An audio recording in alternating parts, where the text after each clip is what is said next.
What's up, everybody? How's it going? My name is Jack. Welcome to tonight's live stream. Can everybody hear me okay? Somebody type in the chat. What's up? Let's see who's in the chat right now before we take our journey back to Woodsboro. What's up, Necessary? Okay, here we go. We got Austin. What's up, Austin? How's it going, man? Thank you so much for joining. I'm super excited for this stream. This is this movie to me is how you revive a series. In my book, this is like a textbook example. We got Horror Tori. What's up? Thanks for coming in the chat. Sweet, sweet, sweet. Valerie, how's it going? Familiar face. Good to see you. Good to see you. Jacqueline signed up a free trial to Paramount Plus just for this. I did the same exact thing. Yeah. I did. I had Paramount Plus for a while because I was watching a bunch of the old Star Trek shows and stuff. And then I canceled it and I saw that Scream was going on Paramount Plus and I was like, oh, I gotta sign up. So I signed up for a free trial a couple of weeks ago and now I'm paying for it, unfortunately. Eclipse Studios, what's going on? What's going on? Welcome, welcome. Roses. Hello, Jack. I especially like your slash films. Thank you so much. I'm glad that you enjoyed them. I had a lot of fun making them. For sure, for sure. Let's see, let's see. Bob Hunt, welcome, man. Awesome, awesome. Necessary Distraction. Thank you for coming back as well. Good, good, good. And I shot him 6 times. Is in the chat. Sweet. Loud and clear. Awesome. So Tori says loud and clear. Wonderful, wonderful. Alrighty. So when I saw this movie in the theaters, oh, Wayne's joining in. What's up, Wayne? When I saw this movie in the theaters, leading up to its release, it was such a surreal experience for me. You know, having made those fan films and having had a series like this that's inspired me so much. The way that I write scripts, the way that I just look at the structure of film, especially horror. I always tell a lot of my friends, Scream, especially the first two, Scream made being a film lover cool. It really did. It made you, if you're a film geek, if you love film, if you appreciate film, if you know all the film trivia, if you are the person that digs into this art form, this series made it cool to be a film lover. Look at Randy, look at Kirby, look at Mindy, who we're going to see tonight. It is such an awesome series, and if you've watched my videos, you know that I just am head over heels for this series. Like it. So leading up to this new movie, finally having a Scream 5 after 10 years since Scream 4, which I saw in theaters when I was like 12 or 13 years old. And for 10 years, I was waiting and waiting and waiting for all these rumors. And then unfortunately, Wes Craven passed away. And after that, I mean, we had the TV series around that same time. But I kind of lost a bit of hope that we were ever going to get another film that felt like those first 4 movies. And I know Scream 3 is like the sore thumb in the whole series, but again, I still love that movie for what it is, and I hope you guys too. So when I was in the theaters and I saw this movie, like as the trailers were rolling, I looked at my partner Zach and I was like, am I really here? Like, is this really happening? And I had that same feeling for when The Force Awakens was released in 2015, where I was sitting there as the trailers were rolling, the coming attractions. That's what I love about going to the theater. And I see that a lot of movies nowadays, especially during the last 2 years with everything that's been going on, a lot of movies have been going to theaters, but there's also a streaming option, which is awesome. But for me, I've always been an old soul, and I've always loved the old school way of doing things. And Scream 5, 2022, 5 Cream, whatever the hell you want to call it, seeing that in the beginning of January, it just reminded me so much of how I love the experience of going to the cinema, of getting popcorn, of the anticipation of going to see a movie that you've been waiting for or another entry into a series that you absolutely adore. And I was blown away. Blown away. So I am super, super, super excited to go back to Woodsboro with each and every one of you. And thank you for joining me for this ride. I'm super pumped. So let's check the chat one last time. What do we got here? Oh, Night Zone Watch. Night Watch Zone. Excuse me. I pronounced it wrong. What's up, man? Good to see you, Night. Thank you so much for coming in. I deeply, deeply, deeply appreciate it. Awesome, awesome. We got Wayne. Thayer's in the house. What's going on, Thayer? Thanks for coming in. Thanks for coming in. Yes, Turi. We're all the real Randys, Kirbys, and Mindys of the world. Absolutely. Absolutely. And Zach, my partner, I luckily got to introduce him to this series 2 years ago, right when Scream 5 got released. And he doesn't like scary movies that much, but I said, you have to watch these movies. I mean, there's something so different about them. Yes, they're slashers, but there's another layer to it.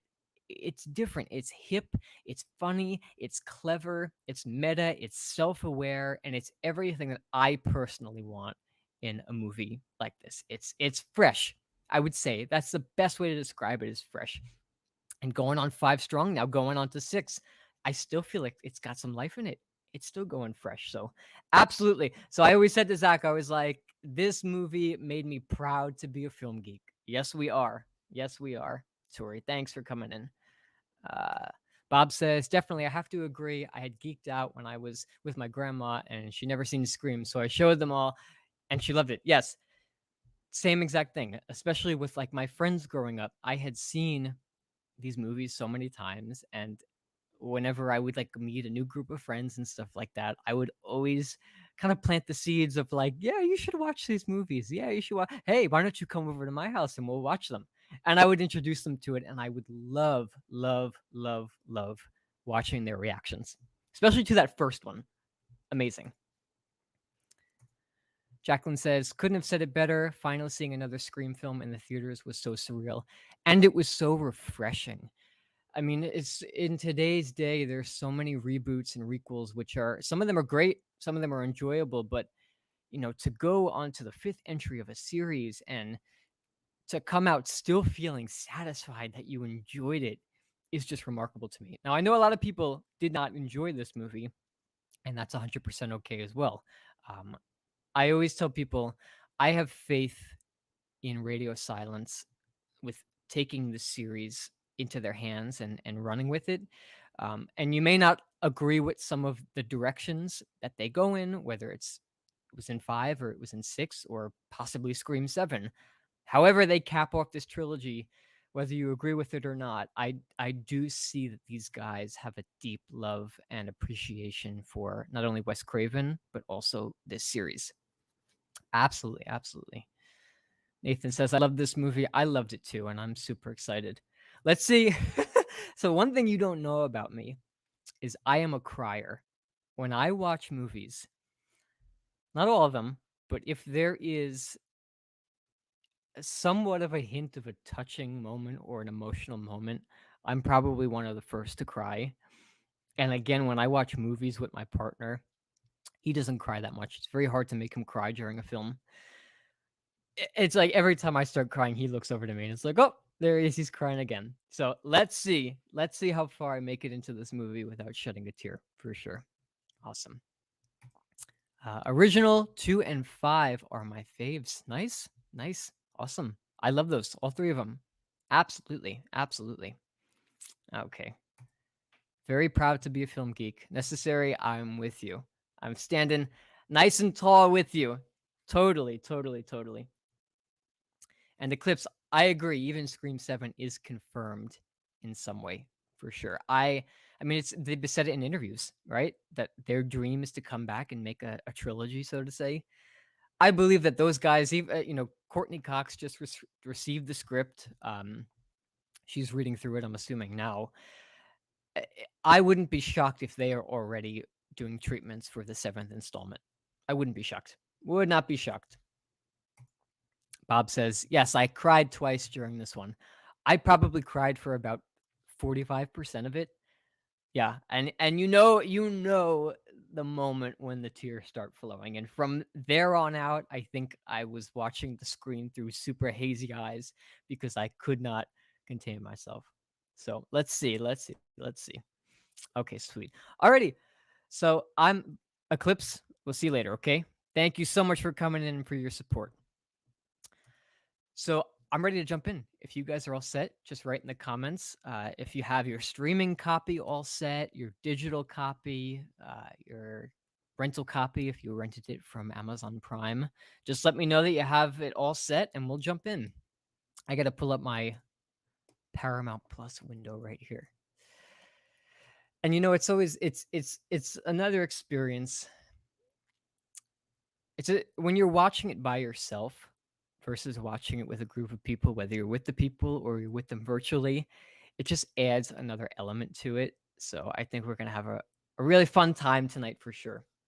Now, before I press play, I just want to say, since we're watching the movie together, it's very hard for me to focus on the chat the whole time. And when I did my Halloween stream with Eric a couple days ago, I missed a whole bunch of comments, which I apologize in advance about. But I'm going to keep my eye on the chats as much as I can. If you'd like, you could send in a super chat to support the channel. And then for sure, your comment is guaranteed to be read. But I apologize in advance if I miss some of your comments. But afterwards, we're going to chat about it. Okay. So if you have some really good comments, you can save them for after the show for sure. Okay. I have my window all pulled up. You guys all set? All set to go back to Woodsboro? Alrighty. We're going to go in 5, 4, 3, 2, 1, and go. Alrighty.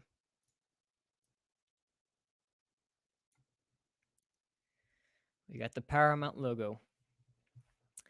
I missed the Dimension Films logo. That was such an iconic thing for me from this series.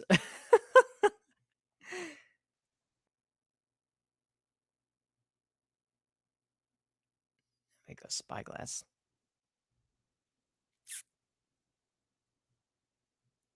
Sweet, sweet.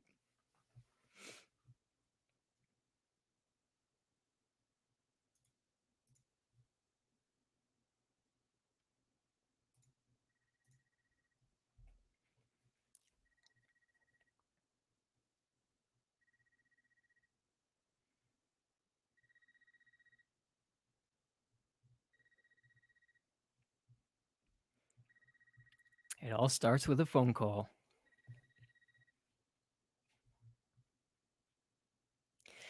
I see a lot of people commenting about the fact people don't have landlines anymore, which is true to an extent.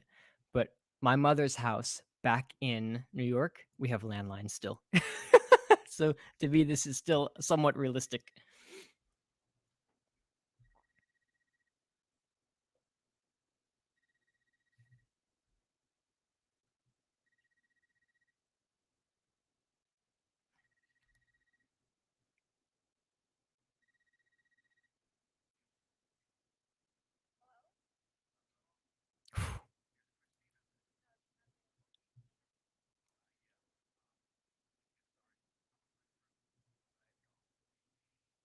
God, Roger Jackson, icon.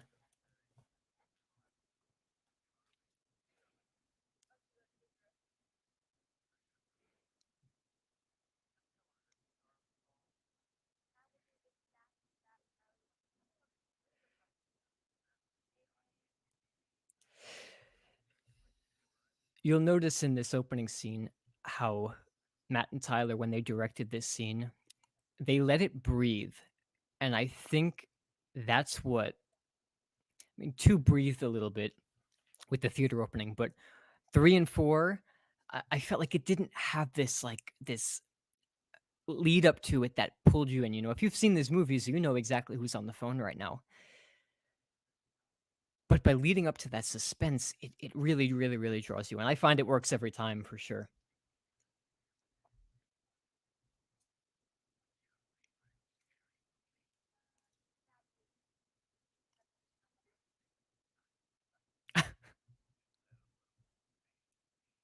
Fancy pantsy.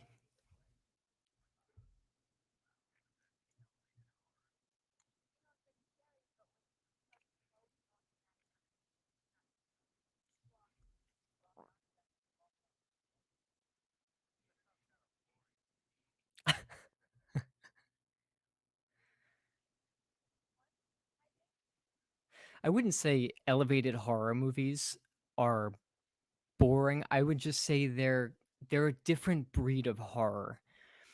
Like when I watched Midsummer for the first time, which terrified me, it flowed so well, but that's just the genre of the little subsection of elevated horror. Like it has an undertone, it has a message to it. So for sure, I'm with her. I love the Babadook.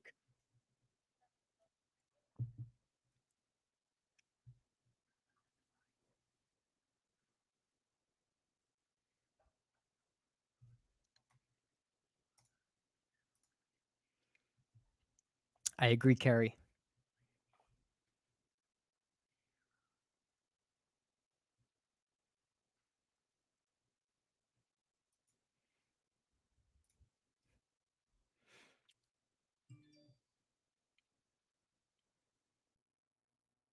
That's Brian Tyler's score.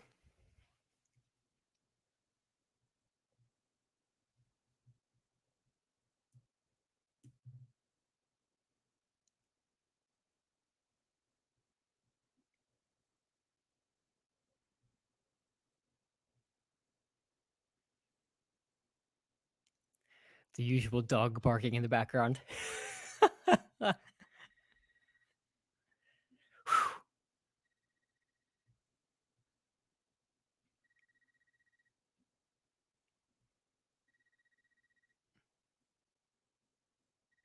I miss Marco Beltrami's work in these movies, but Brian Tyler, I've realized in this movie, this score like cuts you at times. Like when it just cut on just there when the landline started ringing again, it feels almost knife like it's like whew. Marco had a very heavy I can't really describe it, but it's Brian Tyler's is different, but in a very good way too. It fits in a Scream movie.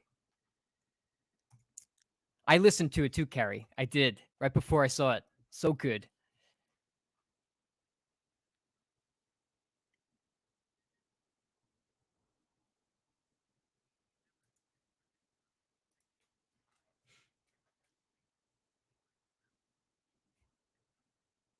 There's Amber.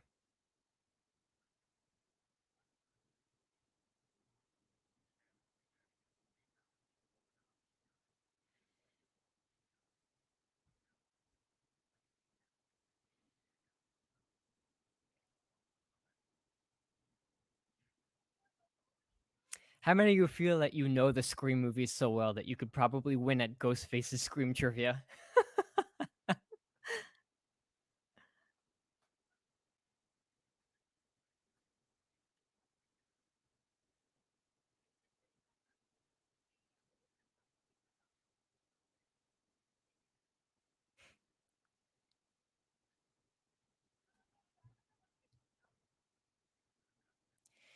Ethan, right now we're at 6 minutes and 50 seconds. Tara's on the phone with Ghostface talking about stab trivia.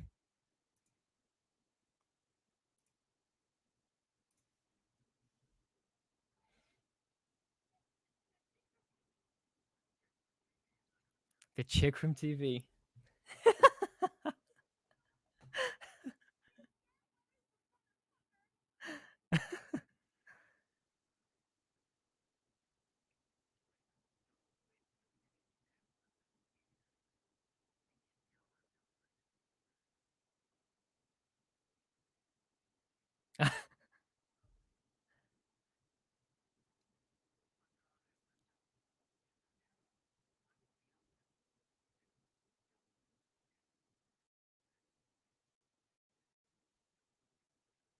Jennifer Jolie.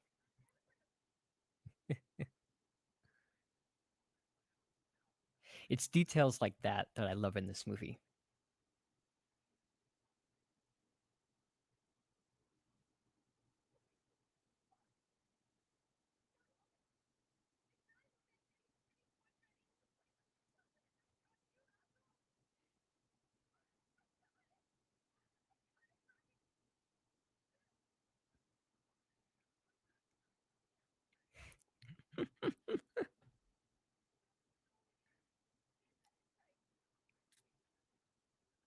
and Stumacher. There's a hint.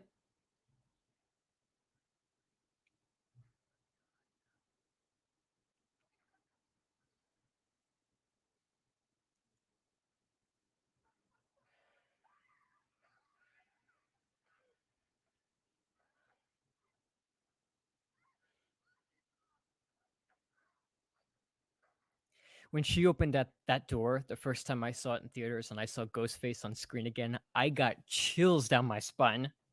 Oh, so freaking good.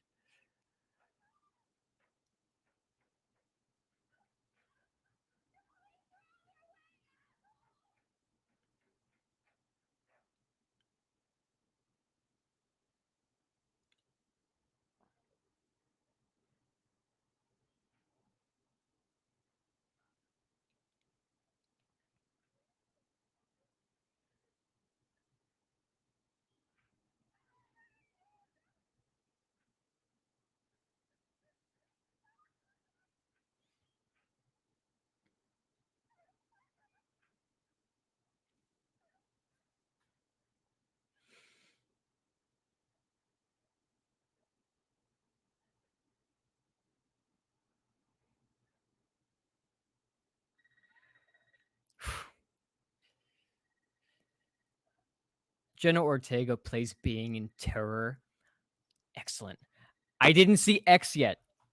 I did not see X yet. I was supposed to. I did not see it, but I'm so excited to see her in it.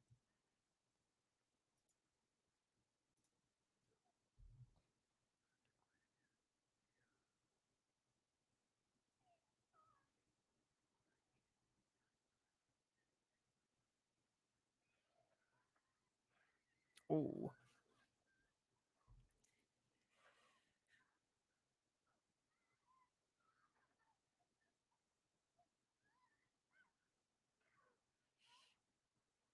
Oof. Absolutely brutal. Jesus.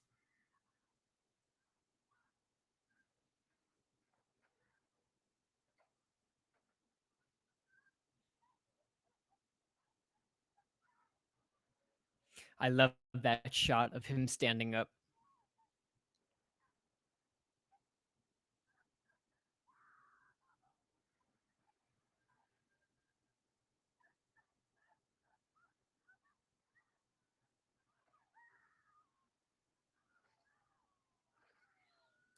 So close to safety.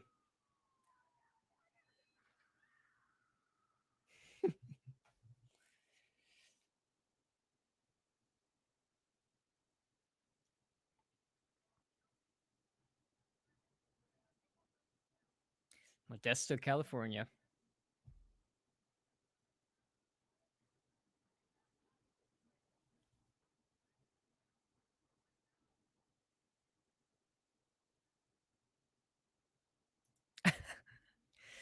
Any stew train people out there?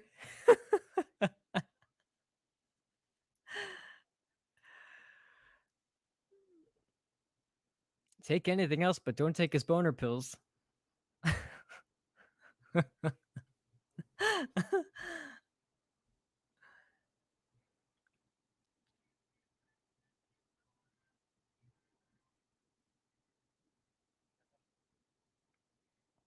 Jack Quaid is so good in this movie.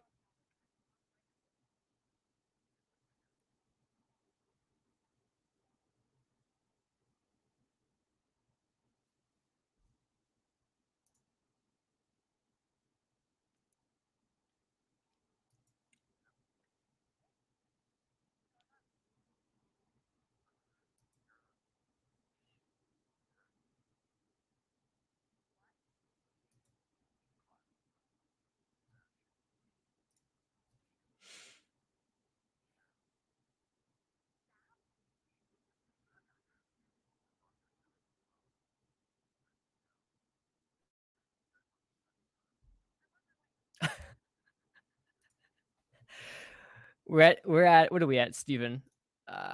13 minutes, so not yet. We got a lot of stew train people in the house though.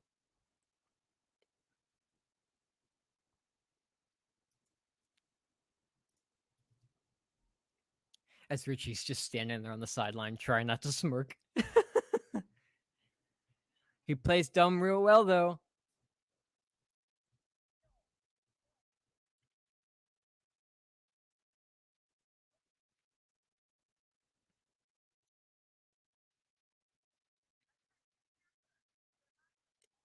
There's Drew Barrymore.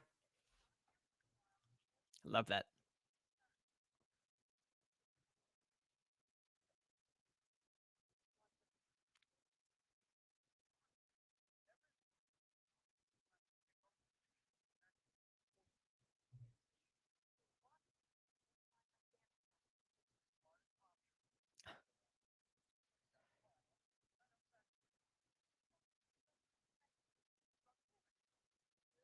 That's perfect foreshadowing for that app that Chad and Liv have. I love that. Steven, we're at 14 minutes and 21 seconds.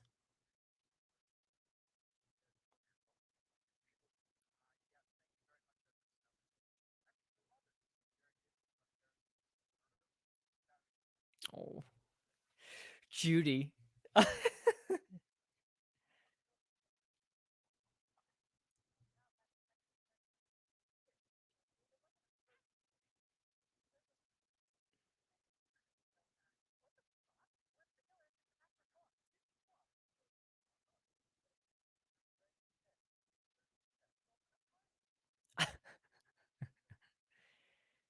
You could tell Wes is definitely Judy's son.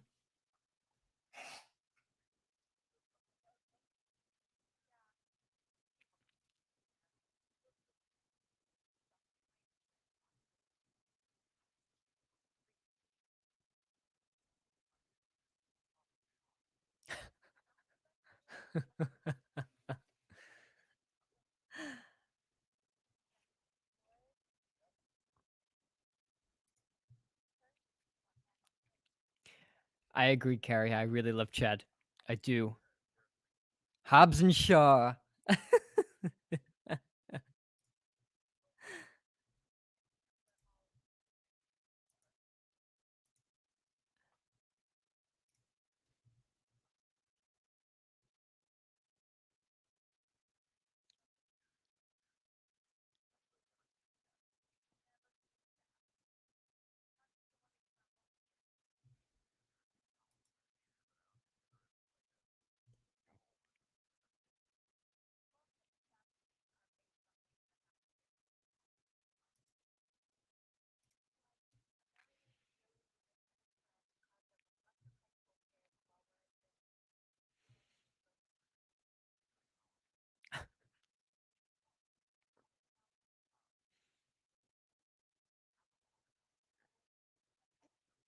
Yep. Okay. A little like Halloween.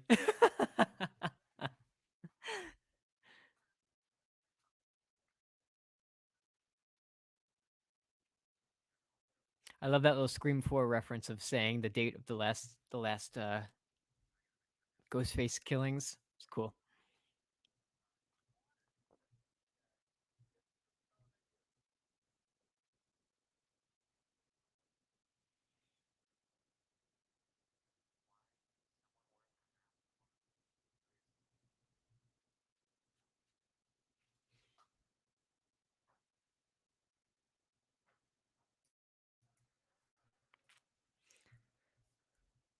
Bob, that's awesome. Have you been to any of the locations yet?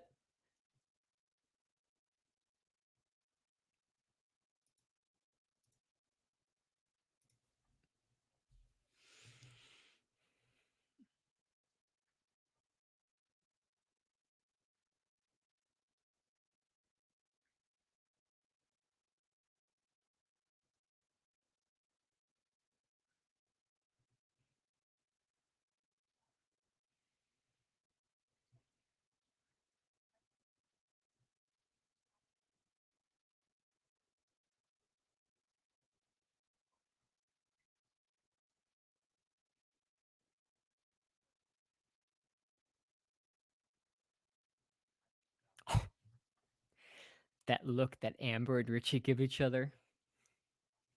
That's the beauty of these movies is every time you watch it, you just like, especially knowing how it ends, You see everything that builds up to it. It's awesome.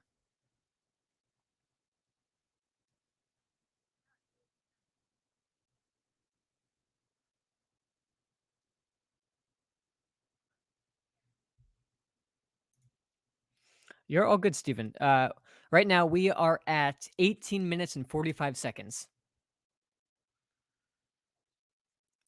Amber is asking Tara if she has her extra inhaler, and now she's walking out of the room.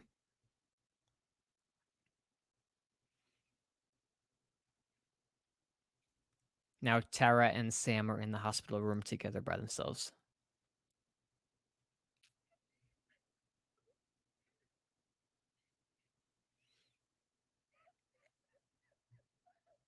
See, Jenna Ortega plays this like innocent girl character just so well. So well. And now we're in the bar where Dewey was supposed to appear.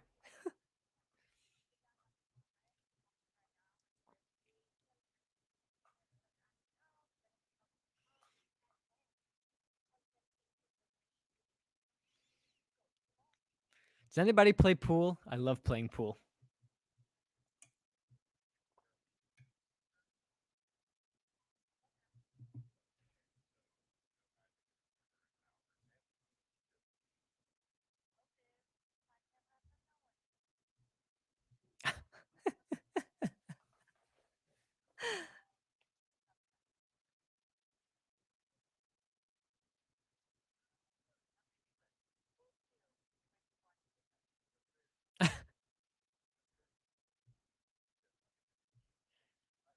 You got me sitting at this kid's table.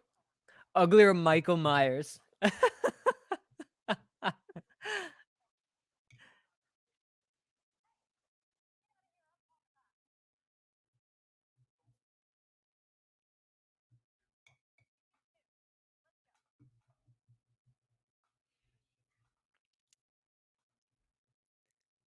Kyle Gallner is awesome. I wish he was in this movie so much longer. Like, he's so good.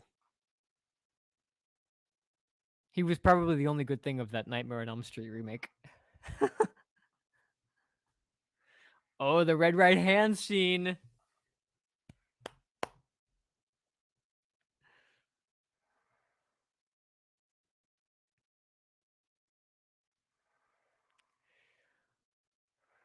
While everybody was freaking out that there was somebody getting killed on the screen, I was geeking out that Red Right Hand was playing.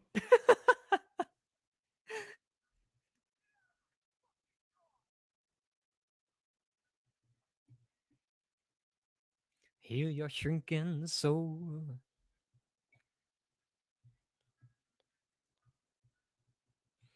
I almost saw Nick Cave in concert one time.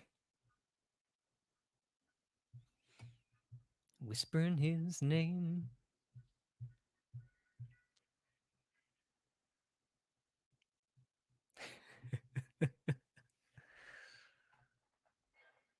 Whoo!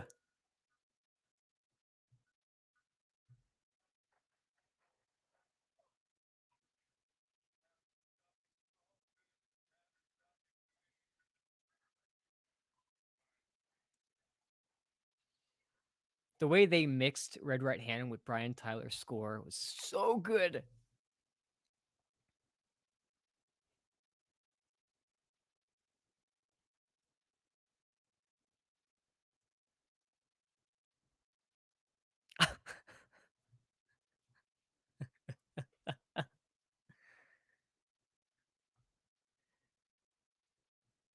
Richie's doing his homework.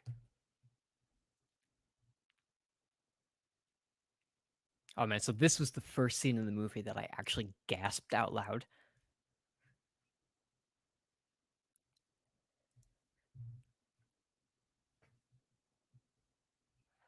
Whoo!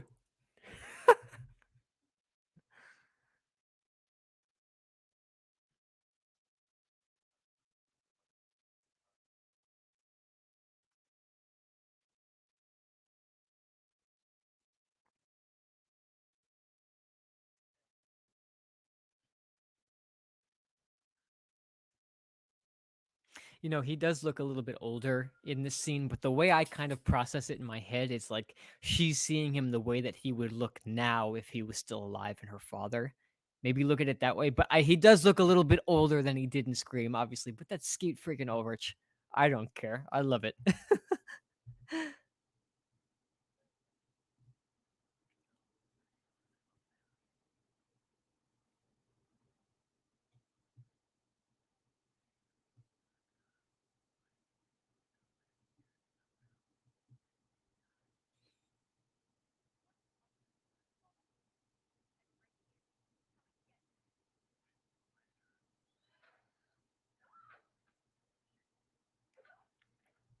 Classic hiding behind the door.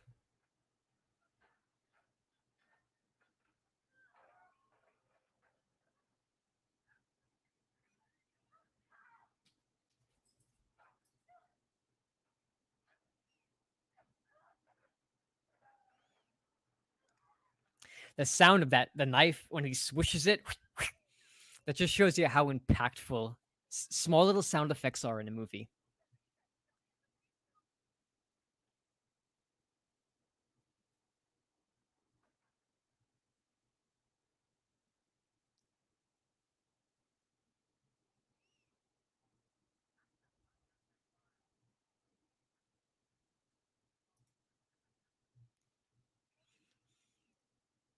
Choo choo.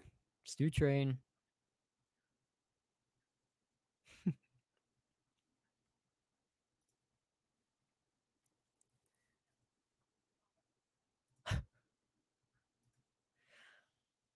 Oh man, it's so sad to see Judy on screen. Ah.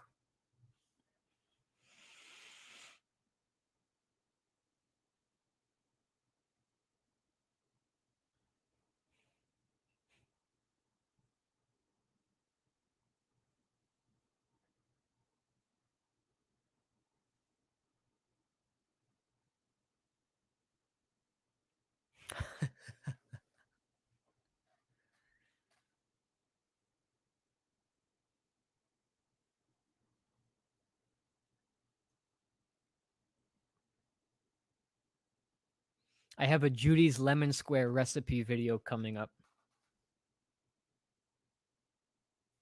Okay, so my only gripe with this scene is the way that they directed her to kind of walk away. I mean, I guess it fits because she's kind of a goofy character, but it just seemed stiff the way that she was and awkward the way she was walking away. But very small gripe.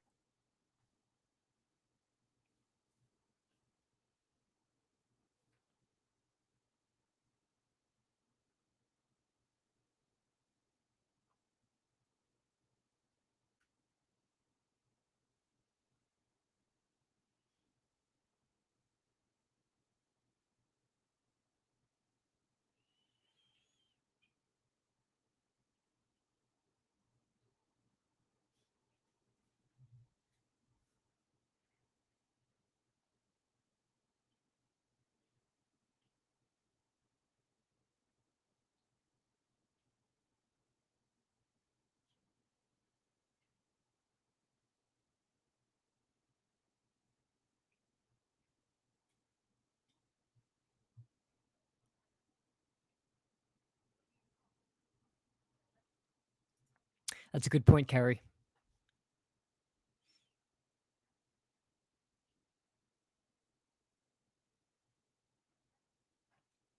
Especially for newcomers, they were probably like, "Oh, who is this Judy character?"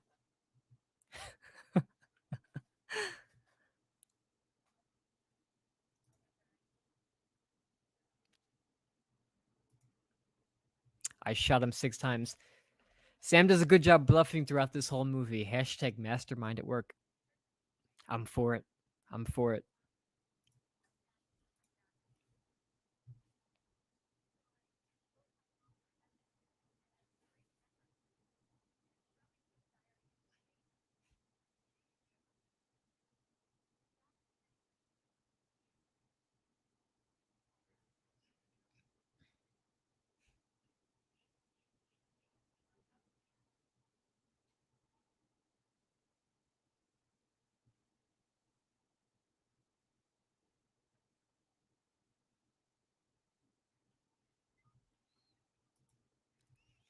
I agree, Stephen.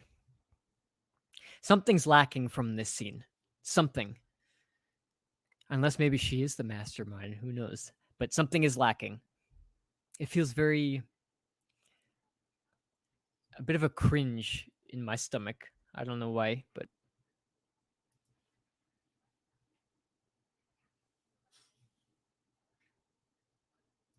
see you later, Wayne. Thanks for coming in.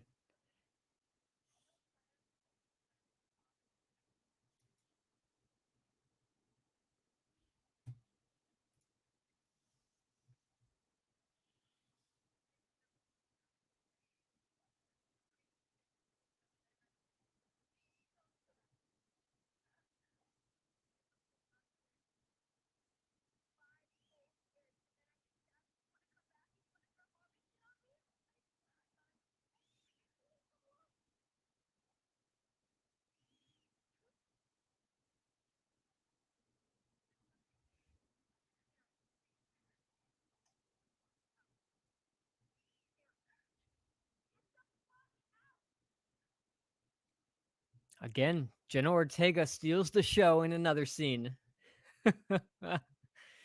So believable. You see the pain in her eyes. Nathan, yes, I plan to make another Slash movie at some point in the next 2 or 3 years.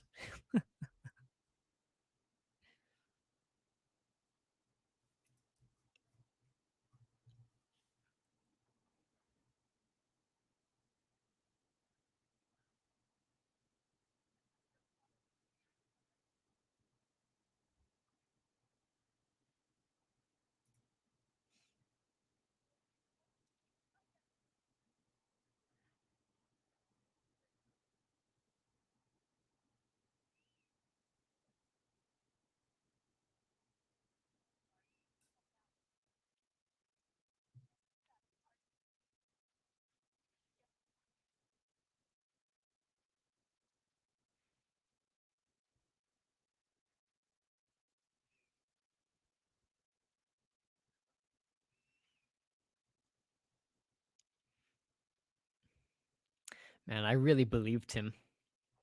I really believed him the whole movie. Jack Quaid.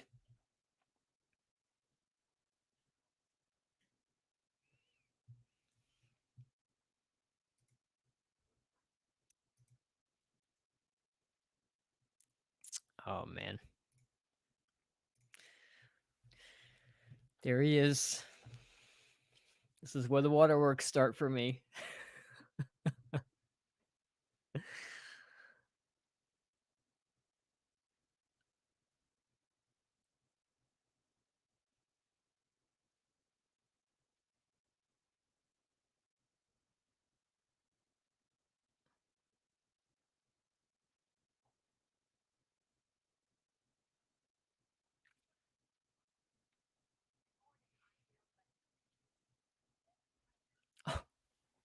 The smile on his face when he sees Gale.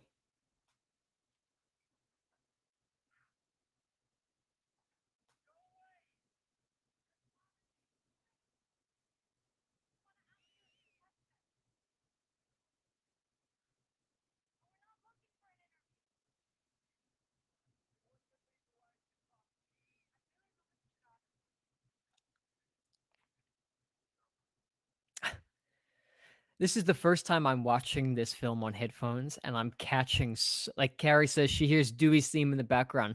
You catch so much, like, little audio hints when you listen to it, just close up and personal like this.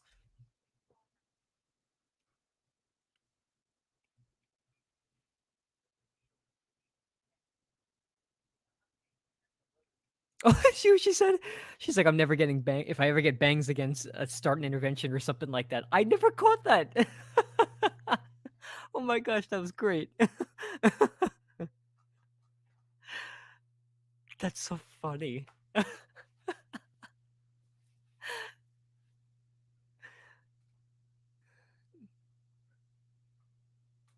Did anybody else catch that comment?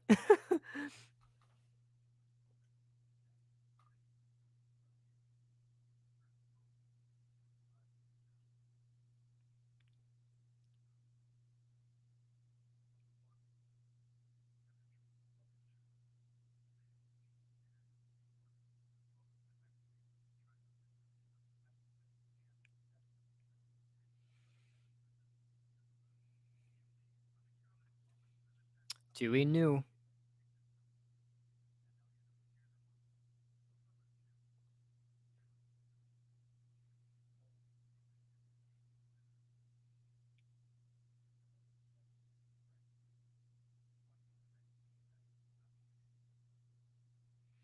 Shitty Sam Elliott knew.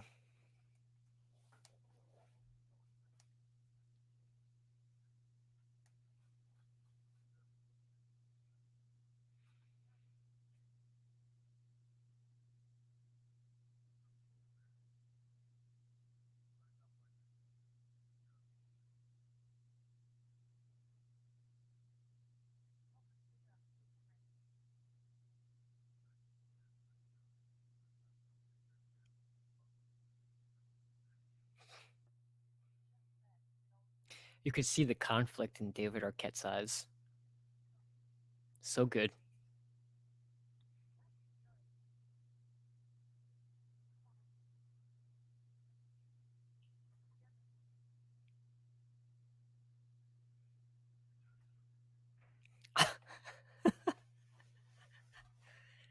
Just boots him right out of his little house.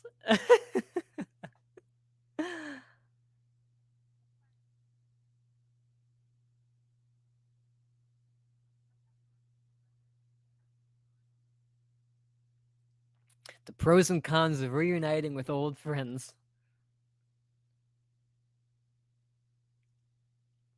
Cracks his knuckles and grabs his phone.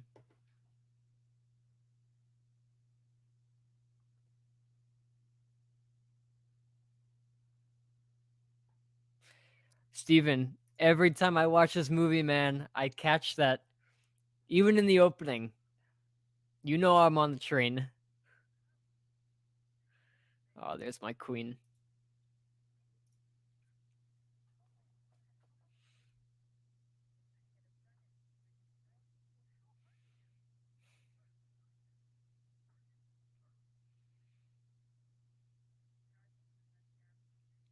We need Mark in Scream 6.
The way that she says, "You be safe," breaks my heart.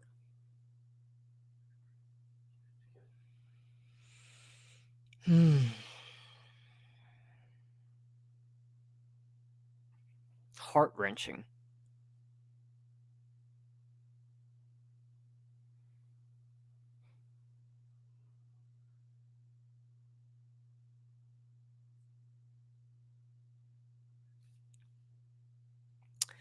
He sent the smiley face. Carrie, I agree. Nev's performance in that scene's outstanding. It looks like she wants to burst out crying. Beautiful, beautiful, beautiful.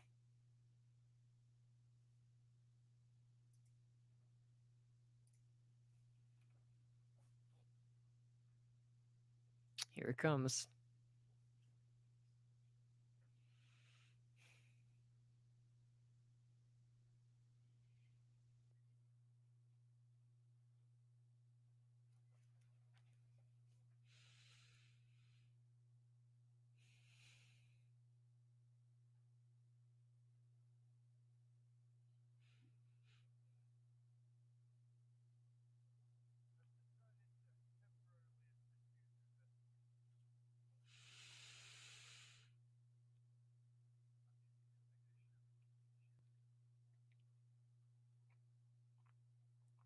I'm like biting my tongue right now, trying not to let this out. Oh my gosh.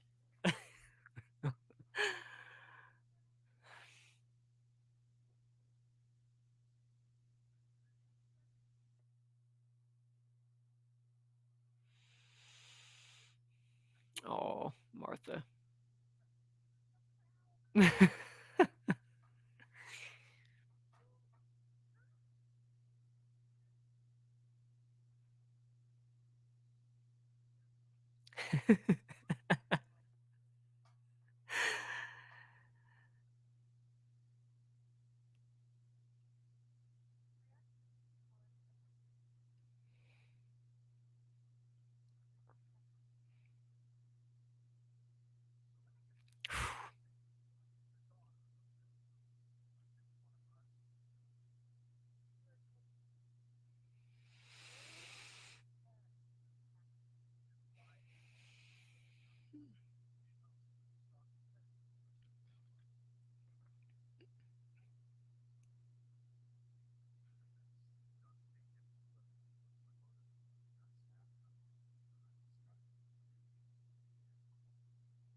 So mean to Dewey.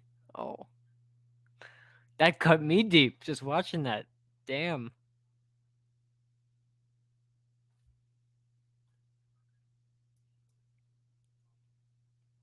Oh, Stumacher. Me too, Maverick.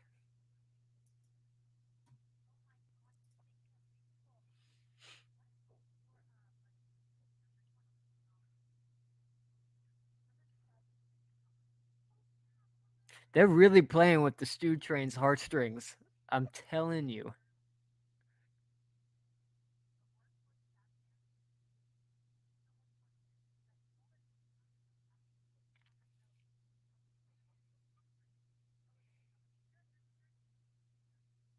I love this monologue that she delivers.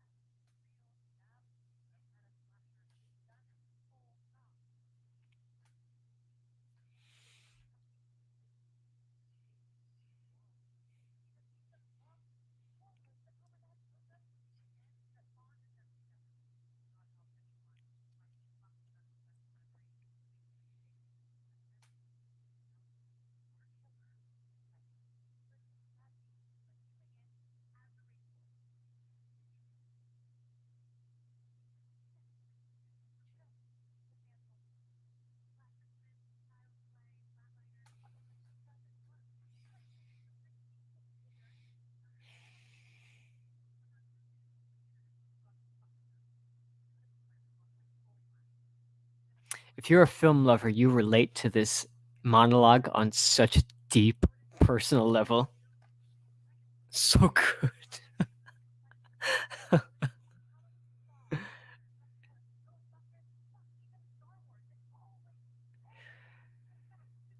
Dare I say it again? Scream made it super cool to be a film geek.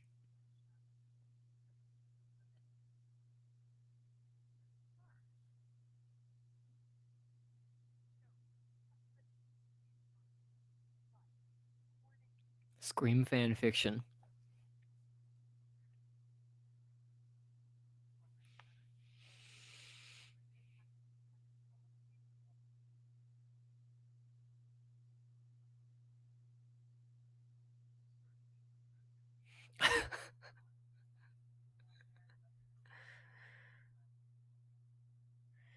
Dewey, just turn around, go home.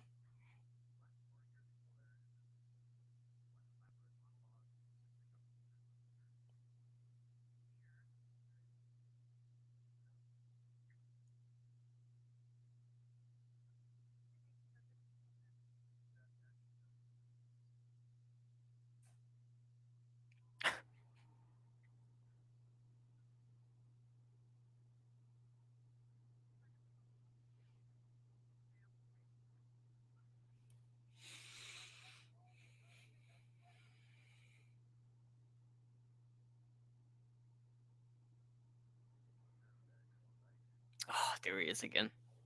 Mm-mm-mm.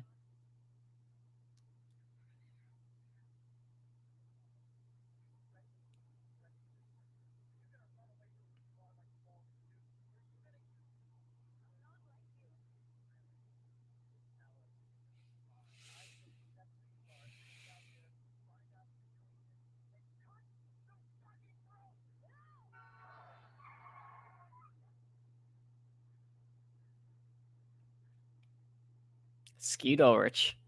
Oh yeah. Ooh, Judy likes edamame. Has anybody tried edamame? Mm-mm.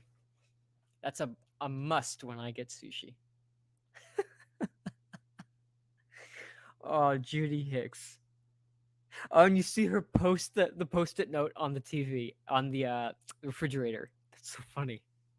You catch something new every time. Every time.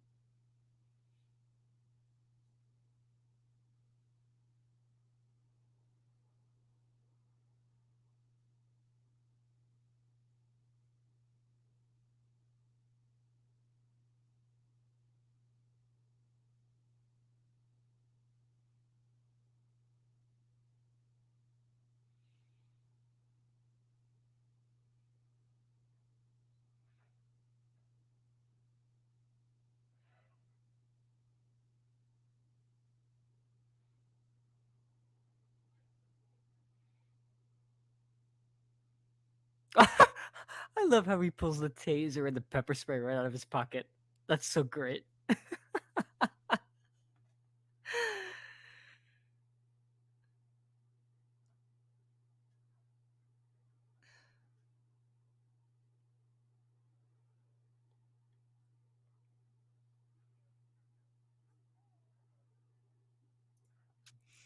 I can't wait to make my Judy Lemon Square video. I've made them before, and they're outstanding.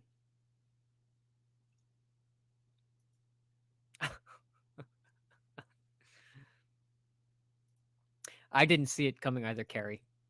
Absolutely. Took my breath away.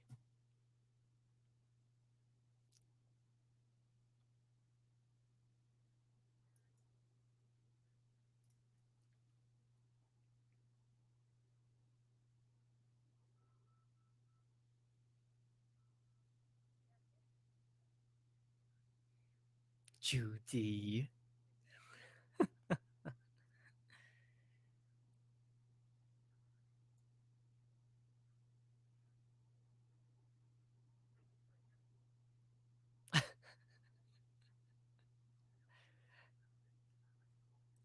Animated films and musicals. That is so Judy. Oh my gosh.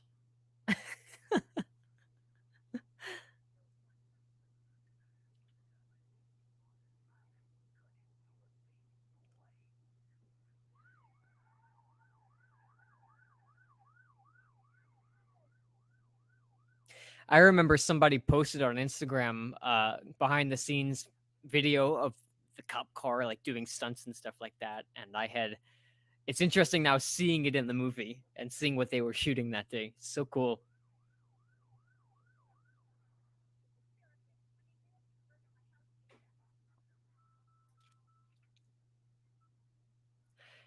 Steven, I 100% agree. It's like that slow burn edge of your seat scene. It's brilliant. Absolutely brilliant.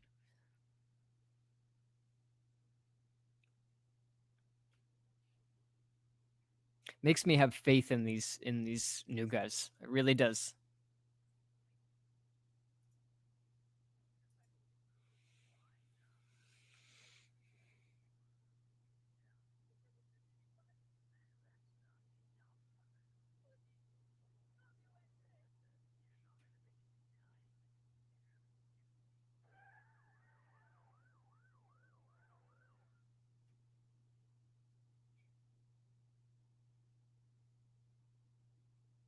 The scene like hurts your stomach.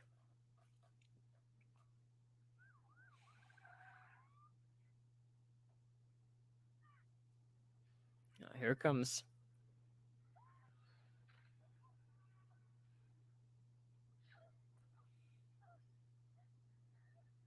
There's the flip. Oh Jesus.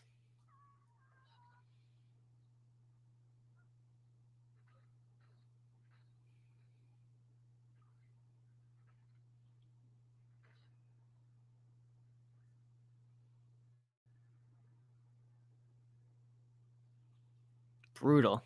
Absolutely brutal.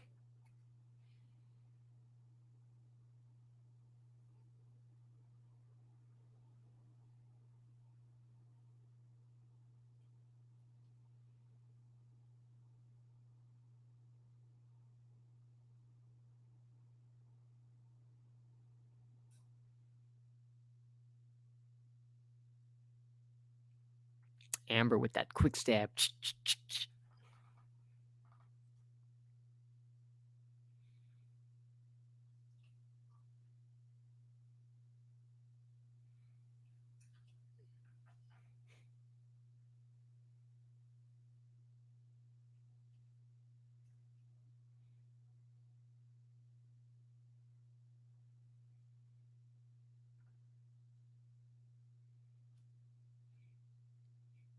This was the scene that I literally, I was on the edge of my seat the entire time. Craven says, radio silence giving respect to Wes Craven. Absolutely. Hashtag for Wes.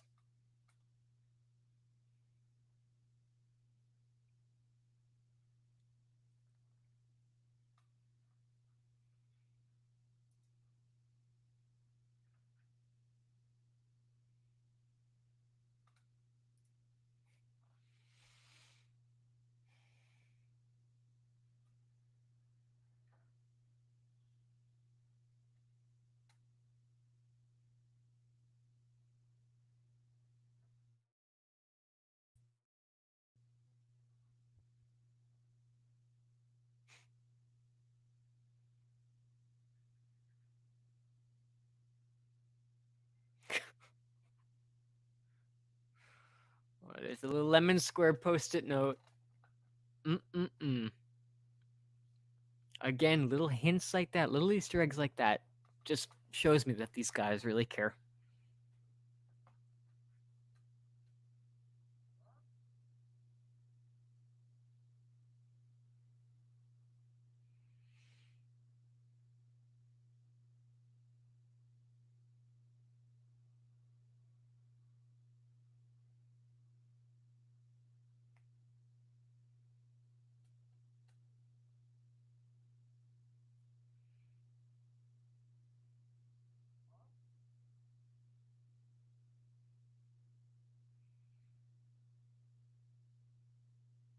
I think the most gut-wrenching thing about this scene is the fact that, like, he has no idea that his mother is right outside the door.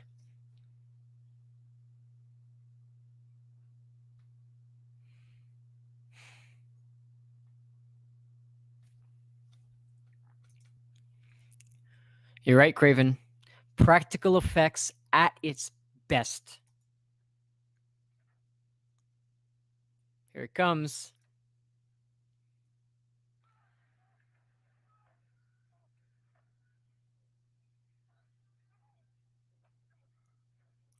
I have such a hard time watching this.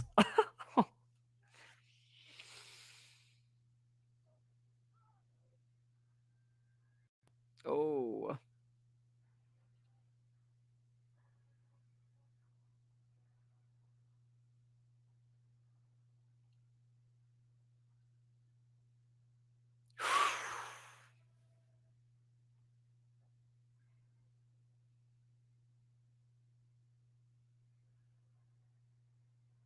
Jesus.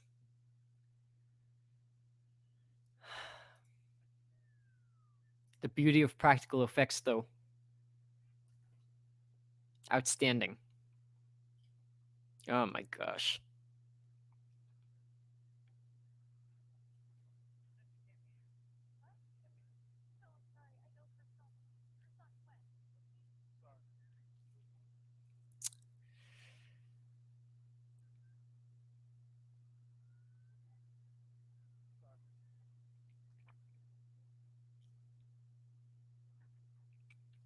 Oh, here she is.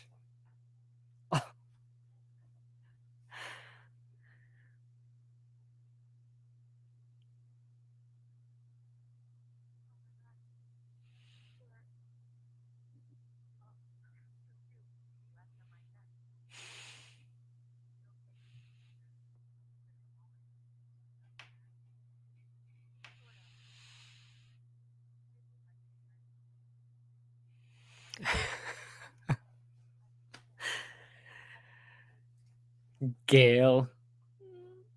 Oh. You really can see the change in her character.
Jesus, what a gut-wrenching scene.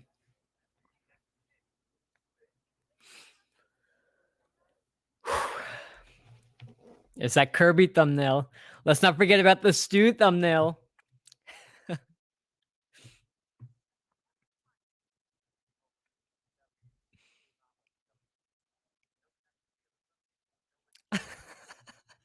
With the pitchfork. I can't. That is so funny. I needed that laugh. Oh my gosh.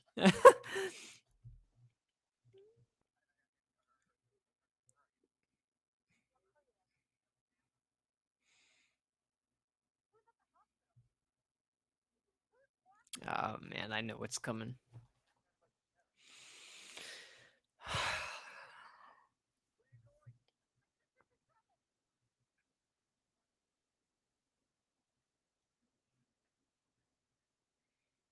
That one last look at Gale.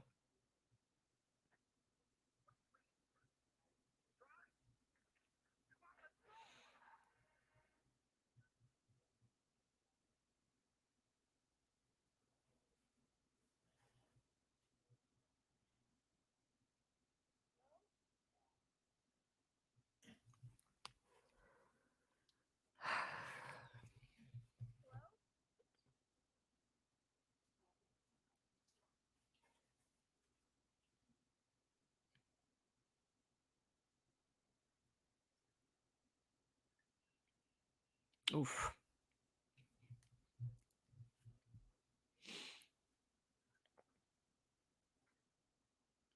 You could feel her pain in this scene. Oh.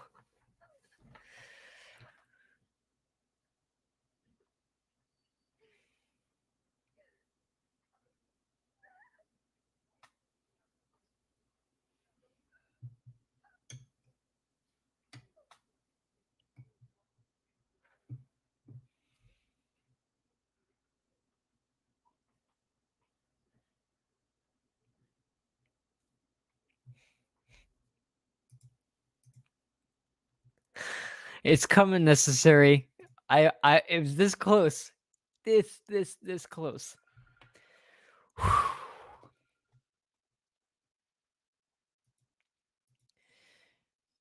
Ethan, we are at 59 minutes and 40 seconds. Sam and Dewey are in the car on their way to the hospital.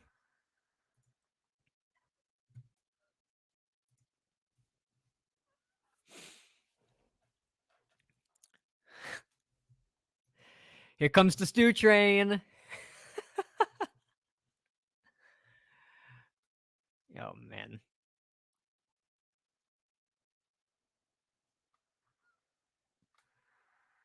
Ooh, I never heard the gurgling before until I wore these headphones.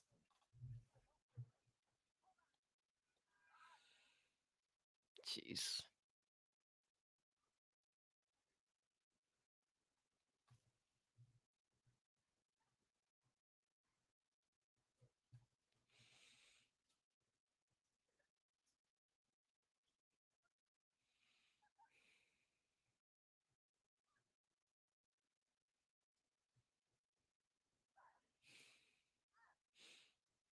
That slushing sound of her hand.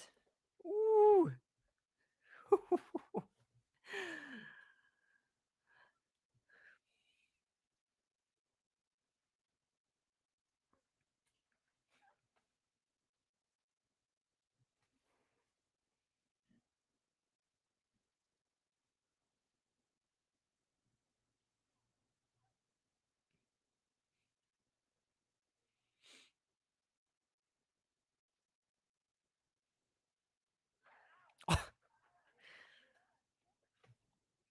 Why don't you whack Richie one more time?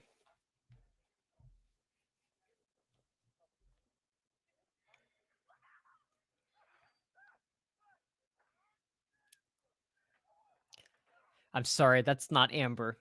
Nope. Absolutely not.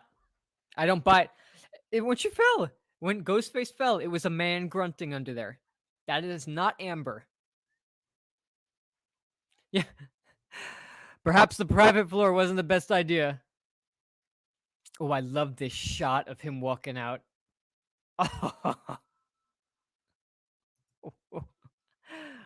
Oh man.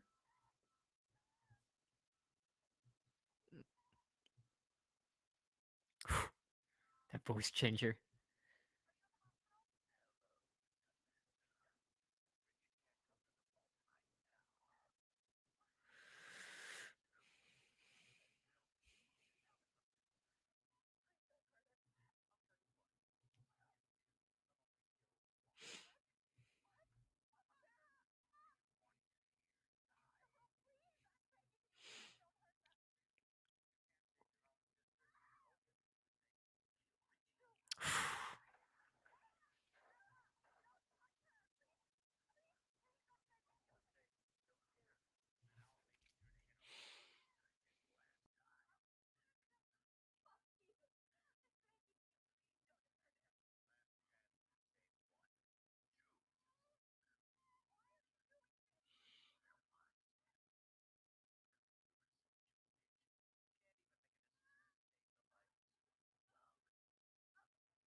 Oh, jeez.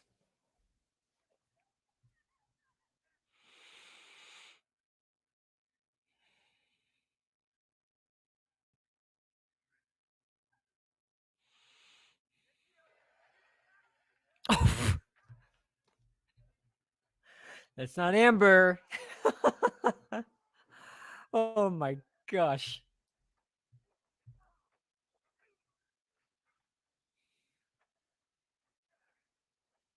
Oh.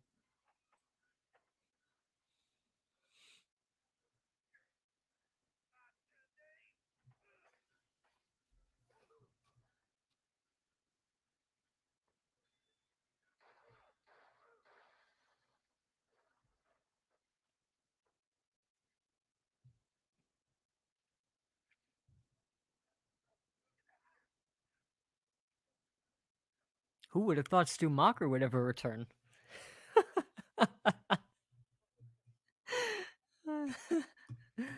Oh man.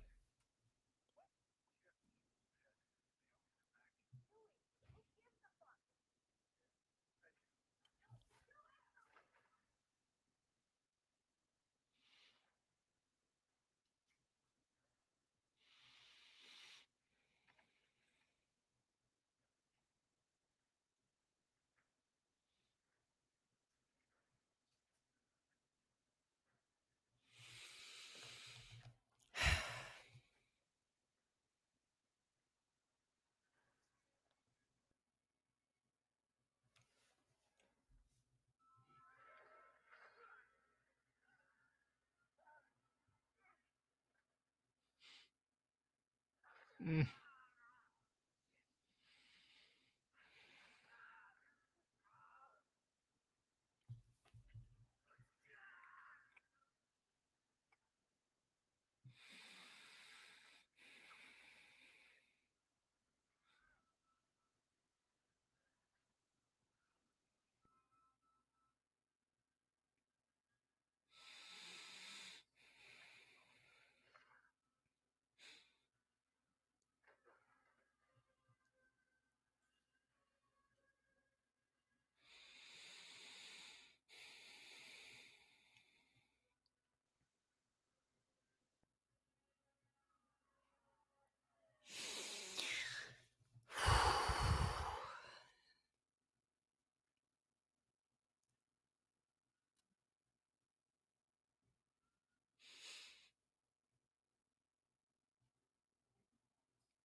every time. I'm so sorry. Oh my gosh.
Seeing the two of them hug is just like it's such you just get such a I can't even talk right now.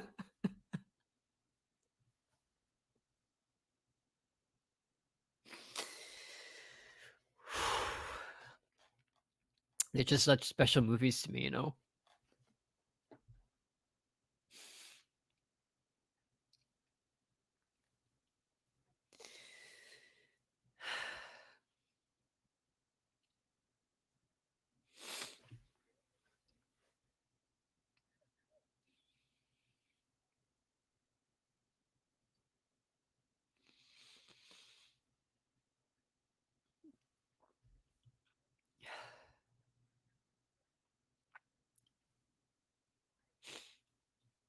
These are more than just horror movies.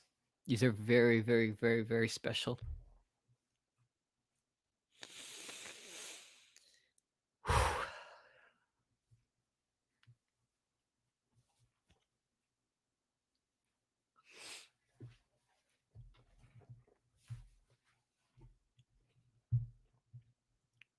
I was betting with myself. I was like, how many streams can I go without me crying? And then I was like, I'm gonna do a Scream 5 stream. I was like, oh, that's probably gonna be it. 3 streams in. Oh my gosh.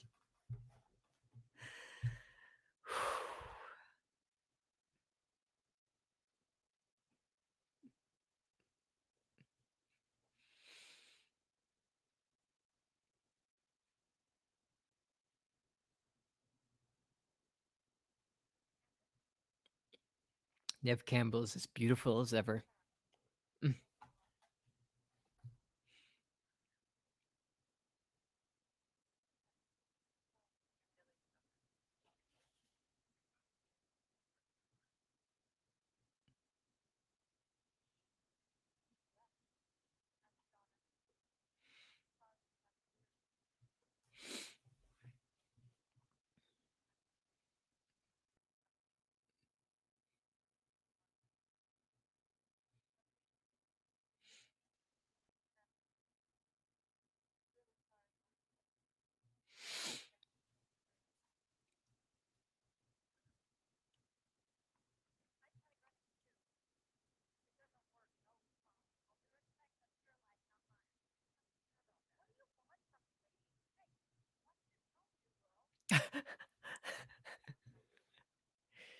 Here's the original.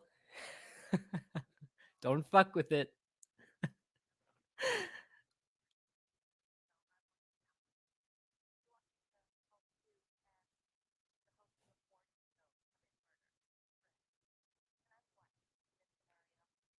Sam's got such a bitchy side to her in this scene. This poor woman just lost Dewey. To both of them. Not just Gale.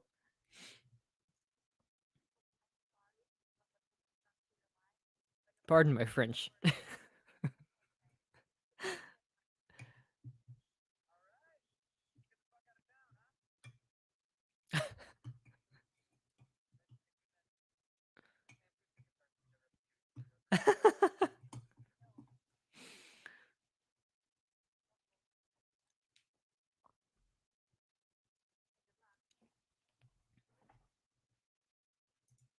Ethan, I never noticed that. She's wearing the same jacket? Interesting. She seems really tough.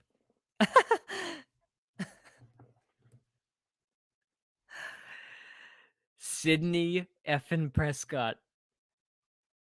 What a queen.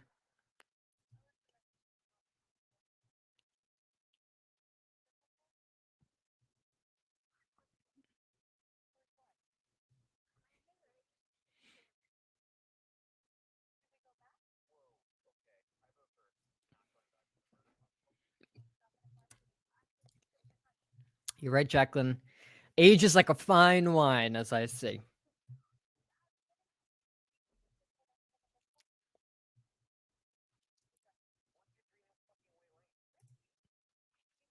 Interesting carry. Okay, so it's not the same, but it's similar.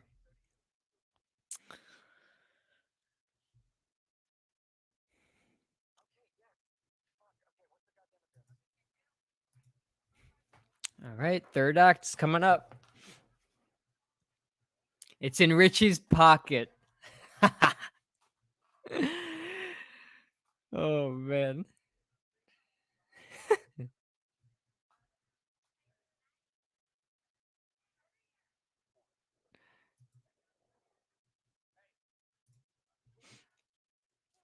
To Wes. Beautiful son of a bitch. Cheers. We wouldn't be here without him.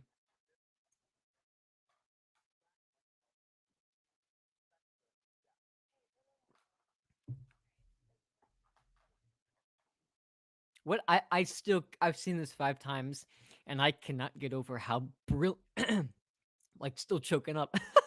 How brilliant the idea was to kill Wes just so that they could have that for Wes party at the end of this movie. It is it's perfect. Perfect. Warms my heart.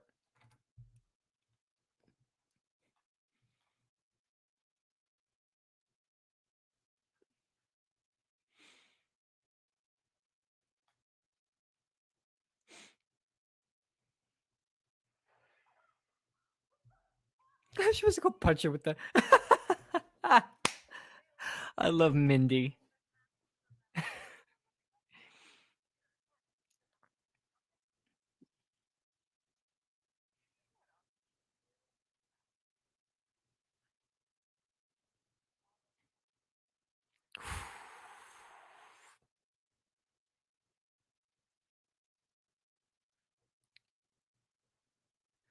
My gosh, you could see it in her eyes, Amber's eyes.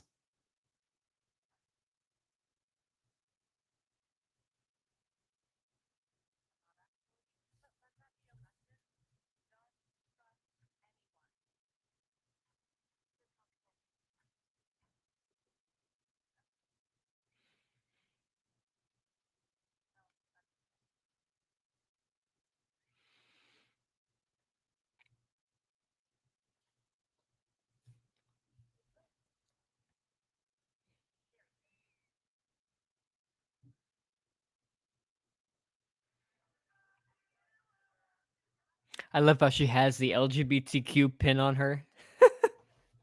She's like such an adorable character. I freaking love Mindy.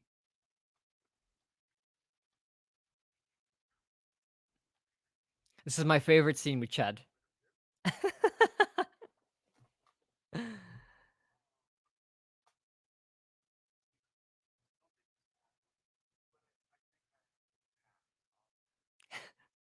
I think I have to pass on that. So good.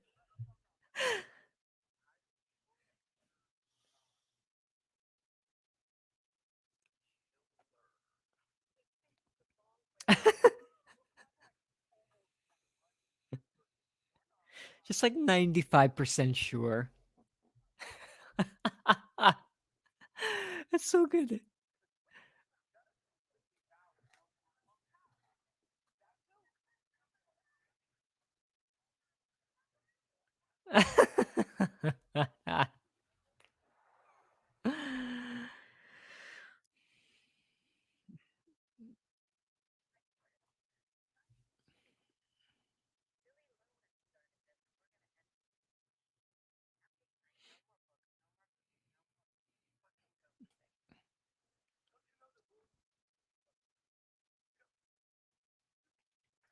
It's funny. So the guy that plays Randy in this scene, my good buddy Josh, who does the Stab Movies YouTube channel, he just interviewed him. It was a pretty cool interview. If you guys haven't checked it out, for sure, I'll leave a link in the description.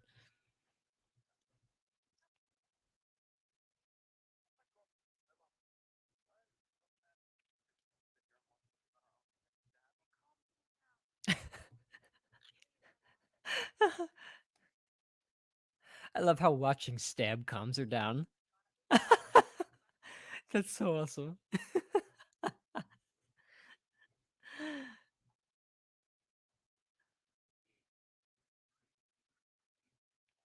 Mindy's smooth.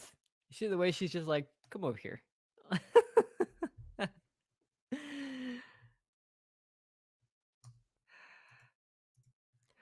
I'm with you, Stephen. I wish they had not ruined the surprise of it being Stu's house in the trailer. Absolutely. You know what? I tried last time I watched it, I tried watching it trying to shut out my idea that it was Stu's house. And if they didn't show it in the trailer, like nobody would have guessed it until that pull away shot of Sam that we're gonna see in a couple minutes. Again, imagine that punch if that wasn't in the trailer, what that would have felt like. Hell yeah.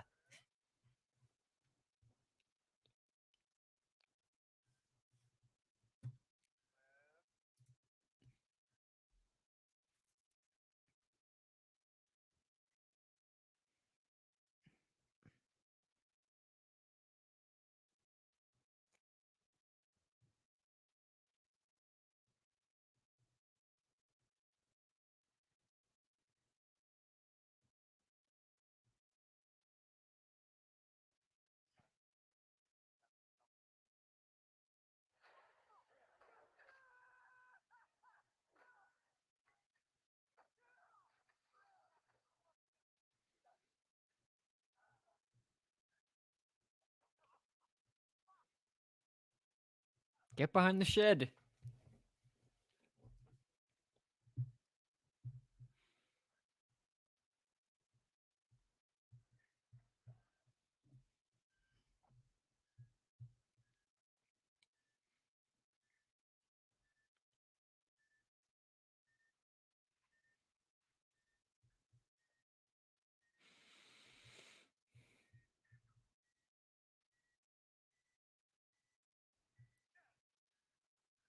Just chuck the phone and run.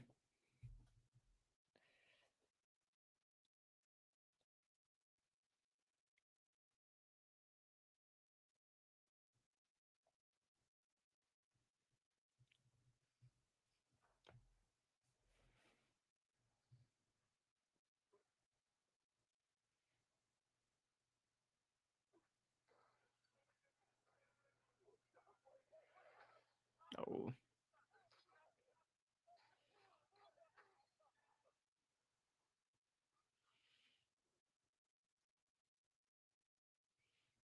I'm so glad he lived to see another day.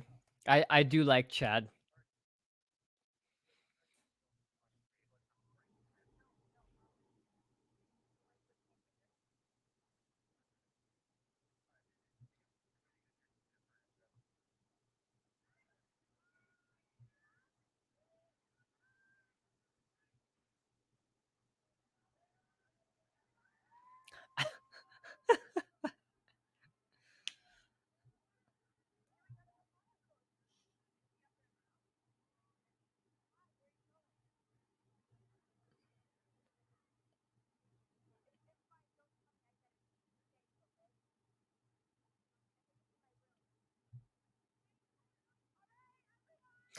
Am I wrong, or weren't they supposed to be romantically together, Amber and Tara, or were they just supposed to be really close friends? I know in the final cut it just appears that they're close friends, but I remember reading something.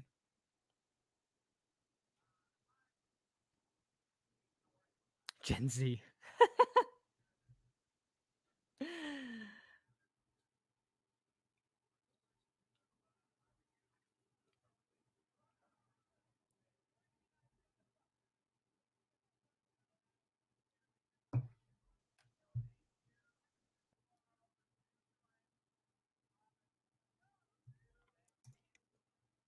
Okay, so in the original script, Tara and Amber were supposed to be exes. Gotcha.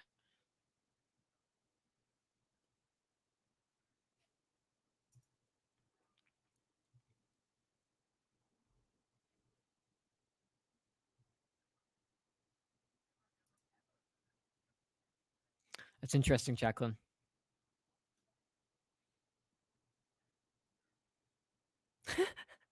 Jamie Kennedy. Somebody's goofy ass dad is kicking us out. I love Jamie Kennedy.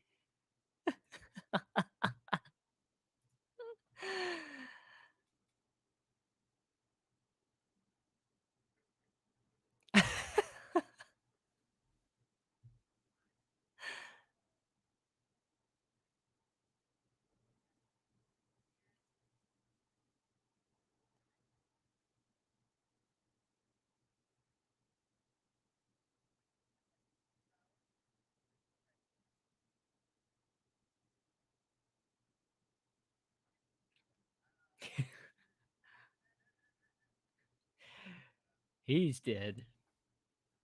I love how she says that. As soon as he asked for a beer, I knew it. I knew it.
Here comes the big reveal.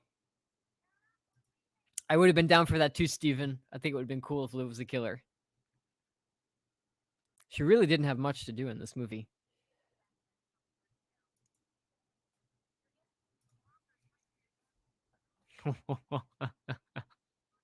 Wow.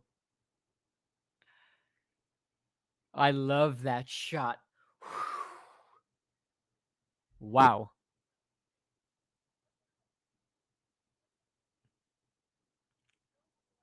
Act 3, here we go.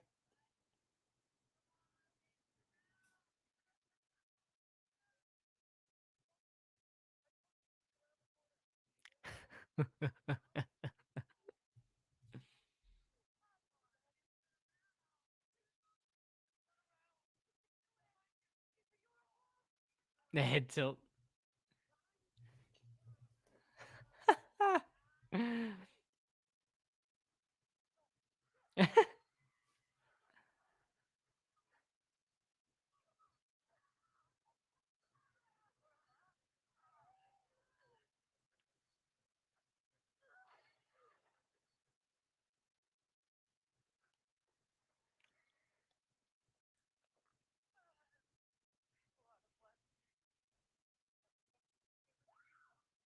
I wish Mindy was more active in this final act.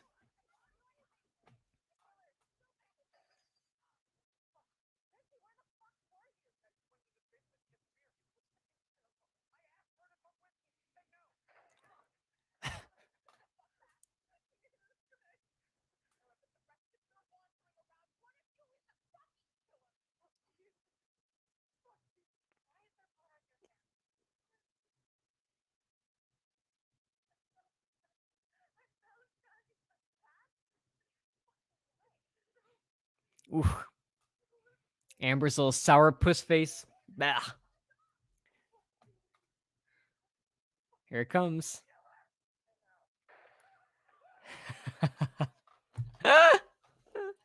Welcome to Act 3. Cheers. Oh my god, so freaking good.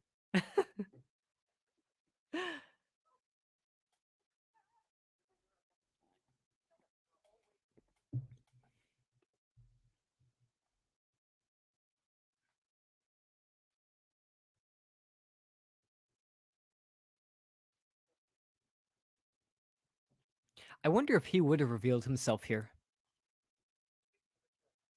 I'm assuming, right?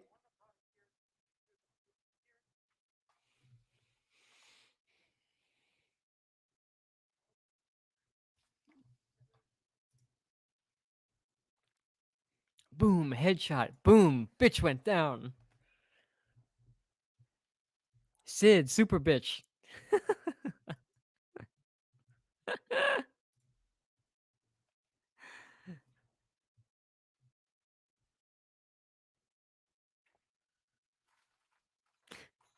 Sounds about right.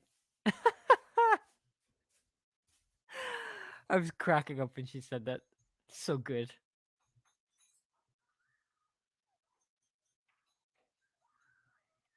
I love how they knew this was a fake out.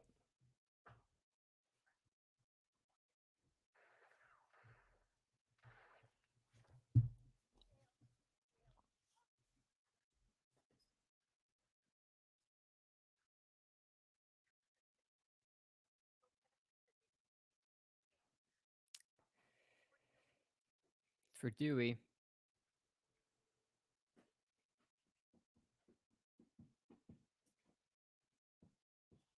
Sid, super bitch, is in the party. She has entered the building. Whew. Look at that shot.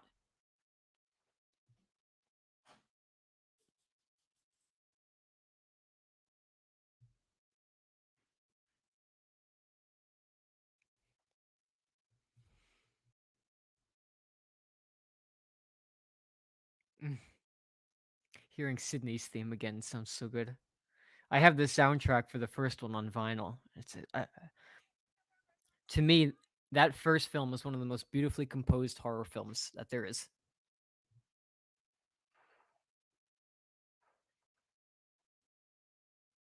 It's a badass just with that gun just shooting the door. She doesn't give a shit. She's like, I've been through this.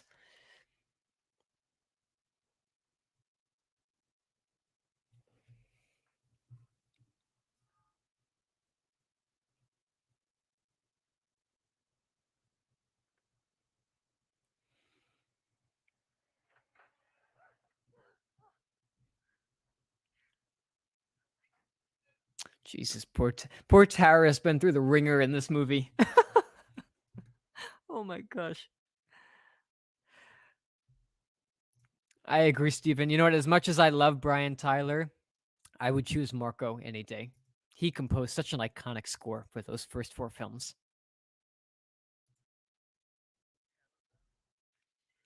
Hello, Sydney. Here it is.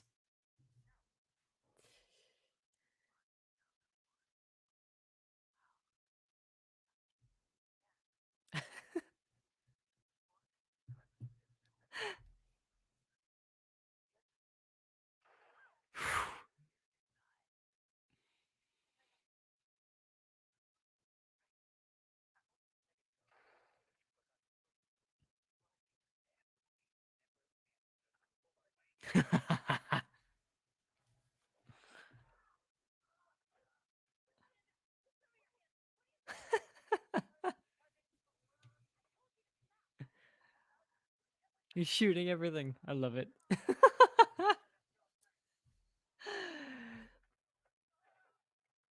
Oof. I feel that. I felt that in my back. Oh.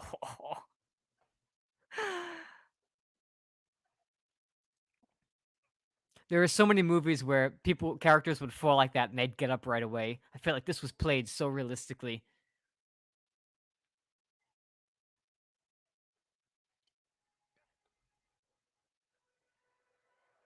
Here it comes.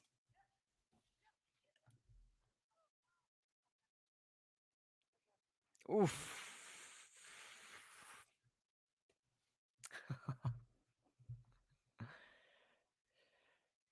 What a bummer. Ah.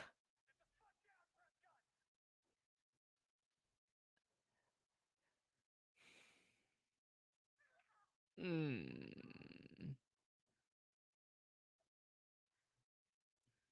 Steven, there's that mask pull off.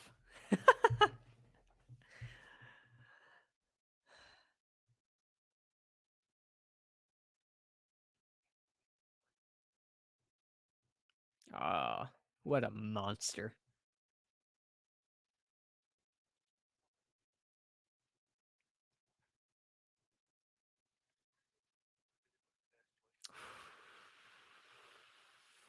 And he pulls out the voice changer. Another homage to Stu.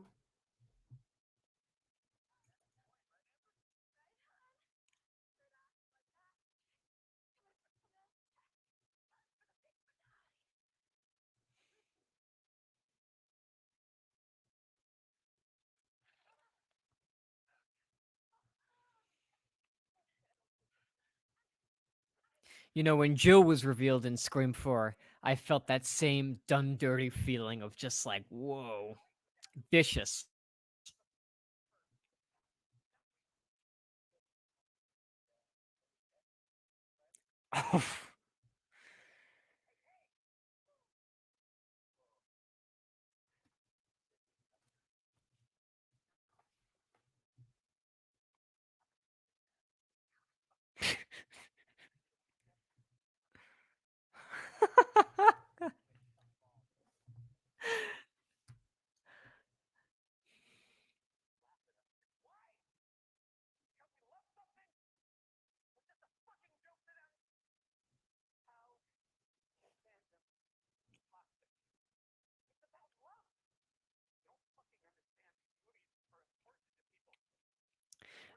It's true, a lot of people in Hollywood don't realize how important some movies are to people. I love this motive. I know a lot of people don't. I enjoy it. I find it to be very relevant in today's day.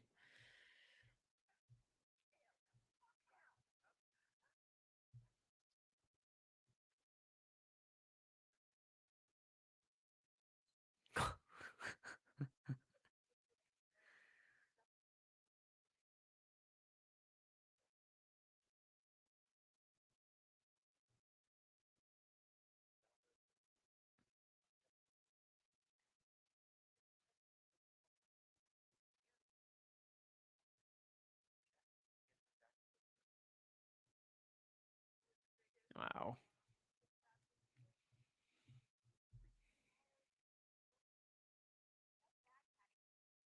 You know, that's why I love these movies, though, actually. The fact that it's someone different.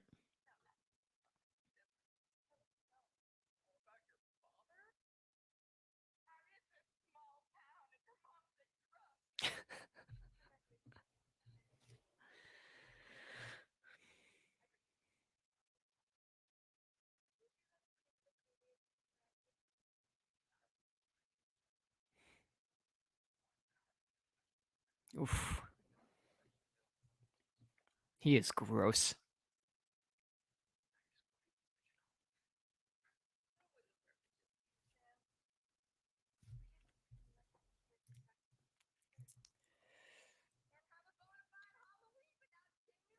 I agree, Bob.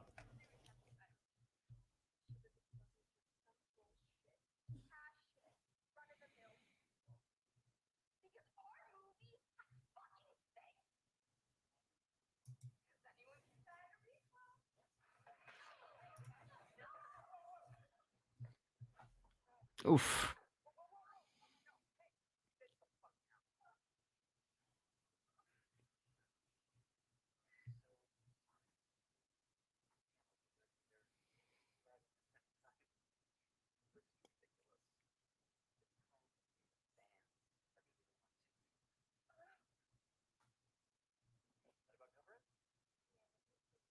Mm.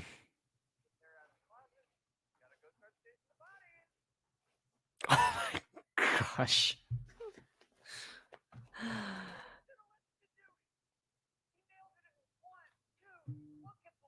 Look at the love interest.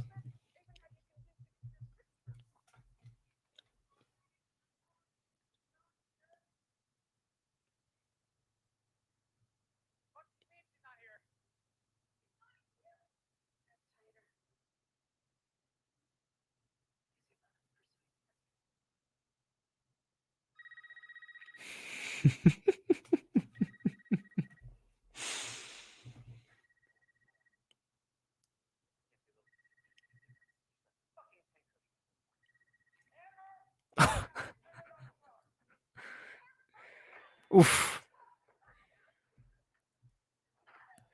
It felt so good watching her get whacked with those crutches.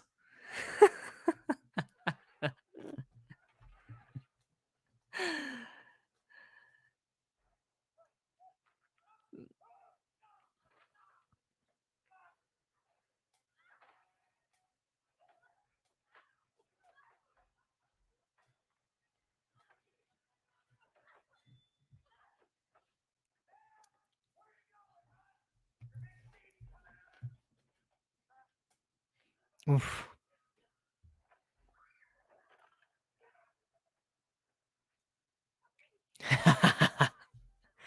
Oh, right with the hand sanitizer. So good. They literally threw her over the table.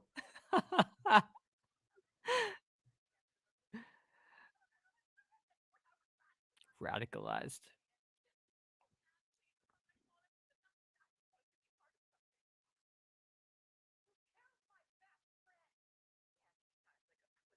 Oh.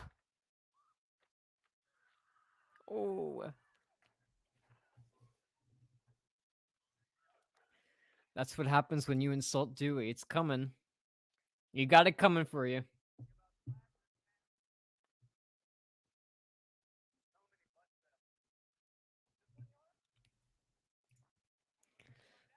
It's coming.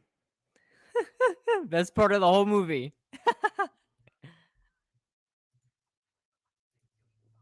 Oh. You didn't kill Dewey. Sorry.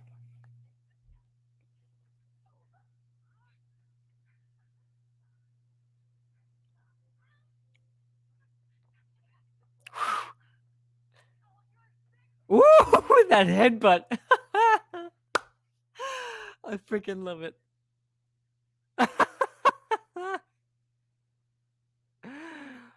Here it comes. Oh. Again, they should not have given this away in the trailer. They should have kept this out. Whew. Enjoy that torch.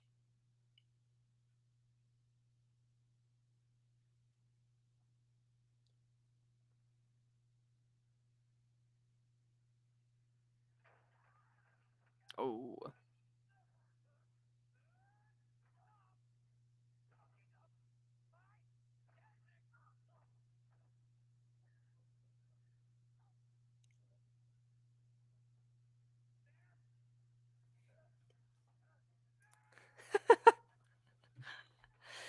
Liar, liar, Amber's on fire. Oh, hell yeah.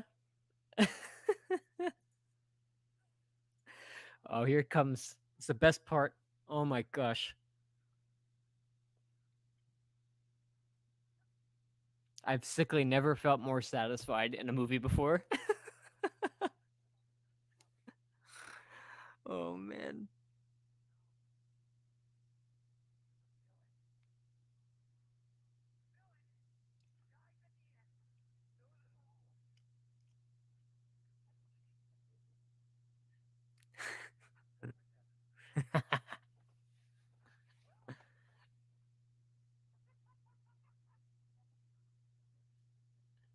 Oh. Oh my gosh. Woo!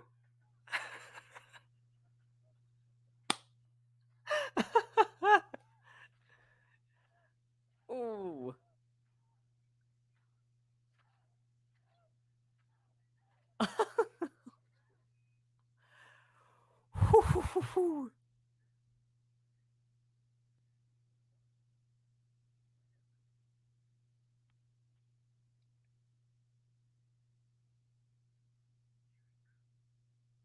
Oh.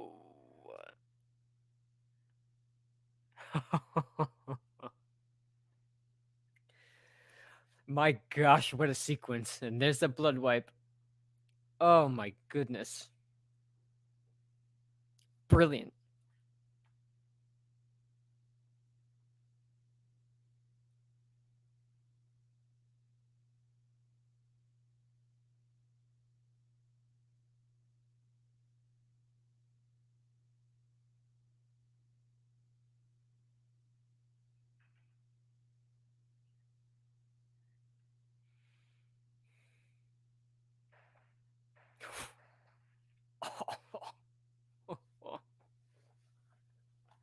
Oh my gosh.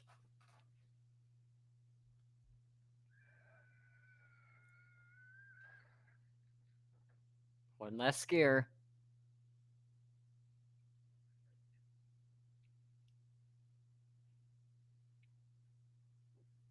We get all four of our final girls on screen together. We needed Mindy to wake up and walk out in this scene.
What a way to end this movie.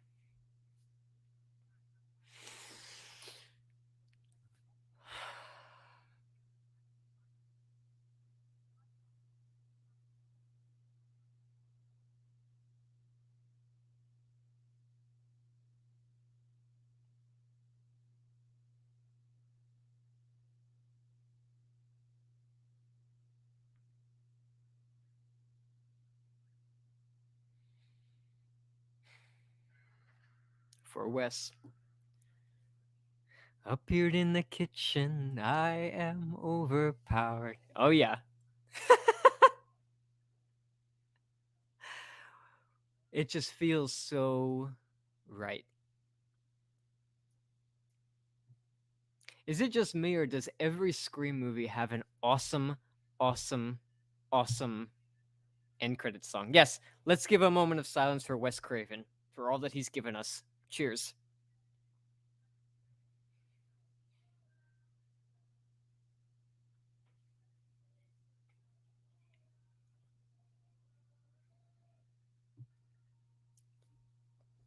You're right, Carrie.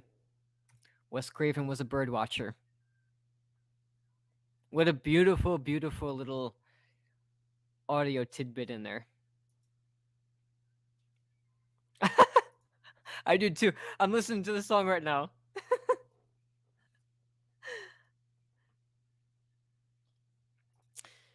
Before they released the Scream 5 version of this with the female vocals, I forgot her name, who's the female vocalist. I got Salem's song on my phone, and it was after I saw it for the second time. I was driving to work, and the song came on, and I burst out into tears because I kept thinking of my boy Dewey. I'm gonna learn this on guitar. So for me, when I walked out of the theater, both times, when I saw it first, second time, and then I saw it a third time a couple weeks later, I had this overwhelming sense of I'm trying to find the right word. I was in awe. You know what? Awesome. Awesome and satisfying. Those are the two words that I would describe this movie, for me at least. When I got in the car and I drove home and I put my head down on my pillow at night, it just it gave me faith that you could still make a good, worthy sequel. Does anybody know what I'm talking about? I'm trying so hard to find the words. I'm in the process of like tearing up still, processing my thoughts of watching this movie again. Like it it's beautiful. It's absolutely beautiful. It is. It is. It is. And you're right, Steven, the last time that we'll ever see David's name on Scream movie credits. Yes. When I saw the pictures, like the classic Scream style of like the little video clip and then it pauses and their name comes up. When the OG3 popped up, I burst into tears again. It was perfect. Perfect. You're right, Carrie. It absolutely sticks with you. I don't think I mean I'm also now a content creator and I make videos on this stuff, but I don't think a day has passed by since I left the theater for the first time that I have not thought about how awesome this movie is. And to hear now that we're getting a Scream 6 in March of next year, I mean, that is just it's all I could have ever asked for after the 10 years of waiting for a fifth one, you know? I don't want them just to I see a lot of people saying that they're just pumping it out just to make money. I have a very good feeling that these guys knew already where they were going, in what direction they were going in before the fifth one was even released into theaters. Um, but you're right. Jacqueline says that it won't be the same without him. And Zach and I, we talk about this all the time. Who is going to take? I mean, you're never going to replace Dewey. You're never going to do that. And I hope that they don't try to. I really hope they don't. But you almost need that.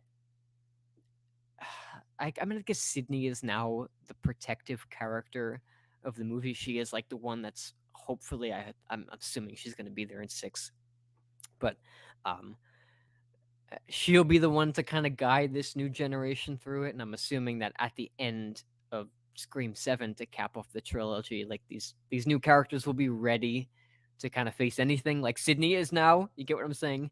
Um, But Dewey, man, I mean, eh, it's not even going to fully hit until you're sitting in the theaters watching Scream 6 and you see him not there. That's when I know it's really going to hit me hard because he brings such an energy to these movies. I'm shocked that we're even having this conversation right now still. Like I'm still shocked about it. I mean, you saw my reaction, literally like bawling my eyes out every time I see that scene. It's such a tough scene. So let's go through the comments. Like I said in the beginning of the video, I missed a lot of comments while we were watching the movie because I have the stream screen up here and then I have the movie screen on the side. I don't have two monitors, so I can't kind of like look at both. So if you guys have any comments that you threw in during the movie that I missed, feel free to send them now and I'll get to them, okay? So what do we see? We got Bob Hunt. Okay, so he says, I trust Radio Silence that they knew what they wanted to do, so while I feel it was rushed with the announcement of the release, I'm excited for Scream 6. I'm super excited too, man. I knew we were going to get an announcement. And I have another Scream 6 video that's coming out tomorrow, but I knew that we were going to get an announcement before the summer. I never expected that they would be shooting in the summer. I expected that we would get the film end of 2023, but it turns out we're getting it through 3 months into 2023. So basically like almost a year away, which is just freaking awesome. So awesome, so awesome. What do we got? What do we got? I know how you felt, Jack. I felt so alive the first time I saw it in theaters. You know what? That's a good way to describe it. When I walked out, I almost had this like euphoric high on life feeling. Like I was like I wanted to talk about the movie with everybody. And at that time I wasn't making content. I was watching, Steven Craven Something Scary's videos. I was watching what the collective was talking about. And then I saw it with Zach, and I really don't talk to much people back in Long Island, New York anymore. So when I saw the movie, the first thing I did was I was looking out for Steven's review and I was looking out for everybody else's review because that was like my community. So when I saw it, I was like, gosh, I have this draw to make a video about it. And watching Steven and everybody's videos, I did it. So totally. Gary says, I have a gut feeling that they wrote the script simultaneously, so I think they have ideas for 5, 6, and 7. I'm almost my gut tells me that is most likely true. I don't think that they would have just because of the success of Scream 5, pardon my French, pulled something out of their ass just to make money. I fully believe that they have a whole treatment planned out on some whiteboard somewhere with webs and everything. I have a feeling that they already know the end game. And I think the end game is Stu, baby. Come on. Steven, I need I need to upload some pictures. You got all those pictures of Stu. Come on, Steven, if you're still in here, send all those hashtags again. I'll put them on the screen. Okay, what do we got? So Bob says, I was thinking late summer to October in the release date. Interesting. Yeah, I would say I thought October, but then I didn't think October because October is such a horror movie. I guess it would make sense. But you know what? So Halloween is ending. Halloween Ends is coming out this October. So that would have made sense if they pushed Scream then for our Halloween movie. Totally. But hey, I'll take it sooner rather than later. As long as it's good. So Jacqueline says, how did you all feel about Amber and Richie? Were they a surprise to you or suspected? I had a feeling that it was Amber. I just knew. There was just something about it that she was just my prime suspect. Richie, I was like 50% sure that he was innocent. And when it was revealed that he was one of the killers, I was sad because I really liked Jack Quaid and I thought he could have been, say he wasn't the killer, I think he could have been a really cool Dewey male figure replacement in the next movie. I do. I think they could have done something more with him, kept him around. But hey, the love interest, right? You never trust the love interest, for sure. Necessary says, "This has been awesome as always, but I really need to put my son to bed. I'll check back, see if you guys are still here after. If not, good night, everyone." Necessary distraction, thank you so much for your support always. It is deeply, deeply, deeply appreciated, and I'll see you next time for sure. Craven Something Scary says, Scream 6 is a crucial movie for the franchise and Radio Silence. Radio Silence said that they're willing to risk it all to subvert our expectations for Scream 6. Yes, I did see that. Tyler also said everything is up for grabs. I always said Scream 5, just like The Force Awakens for Star Wars, always safe to reel a new audience back in. You always do. Now, this movie is going to either make or break this new trilogy. Because in order to kind of pull in a new audience, you want to, especially older audiences as well, but older audience, most importantly, actually, you want to kind of give them that psychological feeling of comfort, of feeling like they've seen something similar before.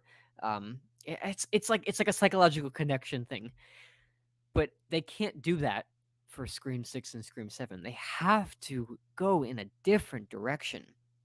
They cannot just follow the same formula, which is why I think Sam having the backstory that she does, I think that they could go down a really awesome twist with that. Who knows? Maybe Sam is a mastermind. We never know. And then I think, especially going back to the original, I never was a Stu Train fan. I guess that's the new term. Stu Train, right? I was never a big fan of bringing him back until I saw this movie and I started hearing other people's theories. And now I'm all for it. I'm all for it. But I mean, that's not to say, as long as 6 and 7 are good quality movies and say they don't bring Stu back, I'll still be happy. But I want to see them go down that original idea that Kevin Williamson had for Scream 3 of doing the cult idea. I think that would be really cool. I really do. I think that would be an awesome, awesome, awesome twist. Uh,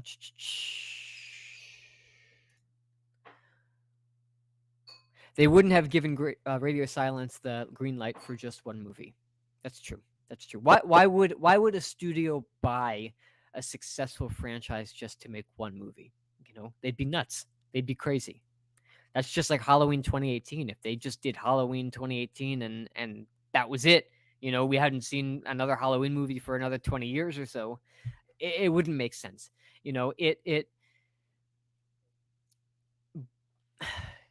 you invest in the sequels, obviously. I mean, that's the way they're going to make money. You have to think from a business standpoint.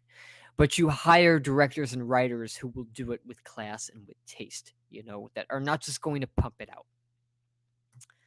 There we go. Hashtag Stu lives. Hashtag bring back Stu. Hashtag Stu is alive. Hashtag Stu Nation. Hashtag get on the Stu train. And hashtag the Stu train is rolling.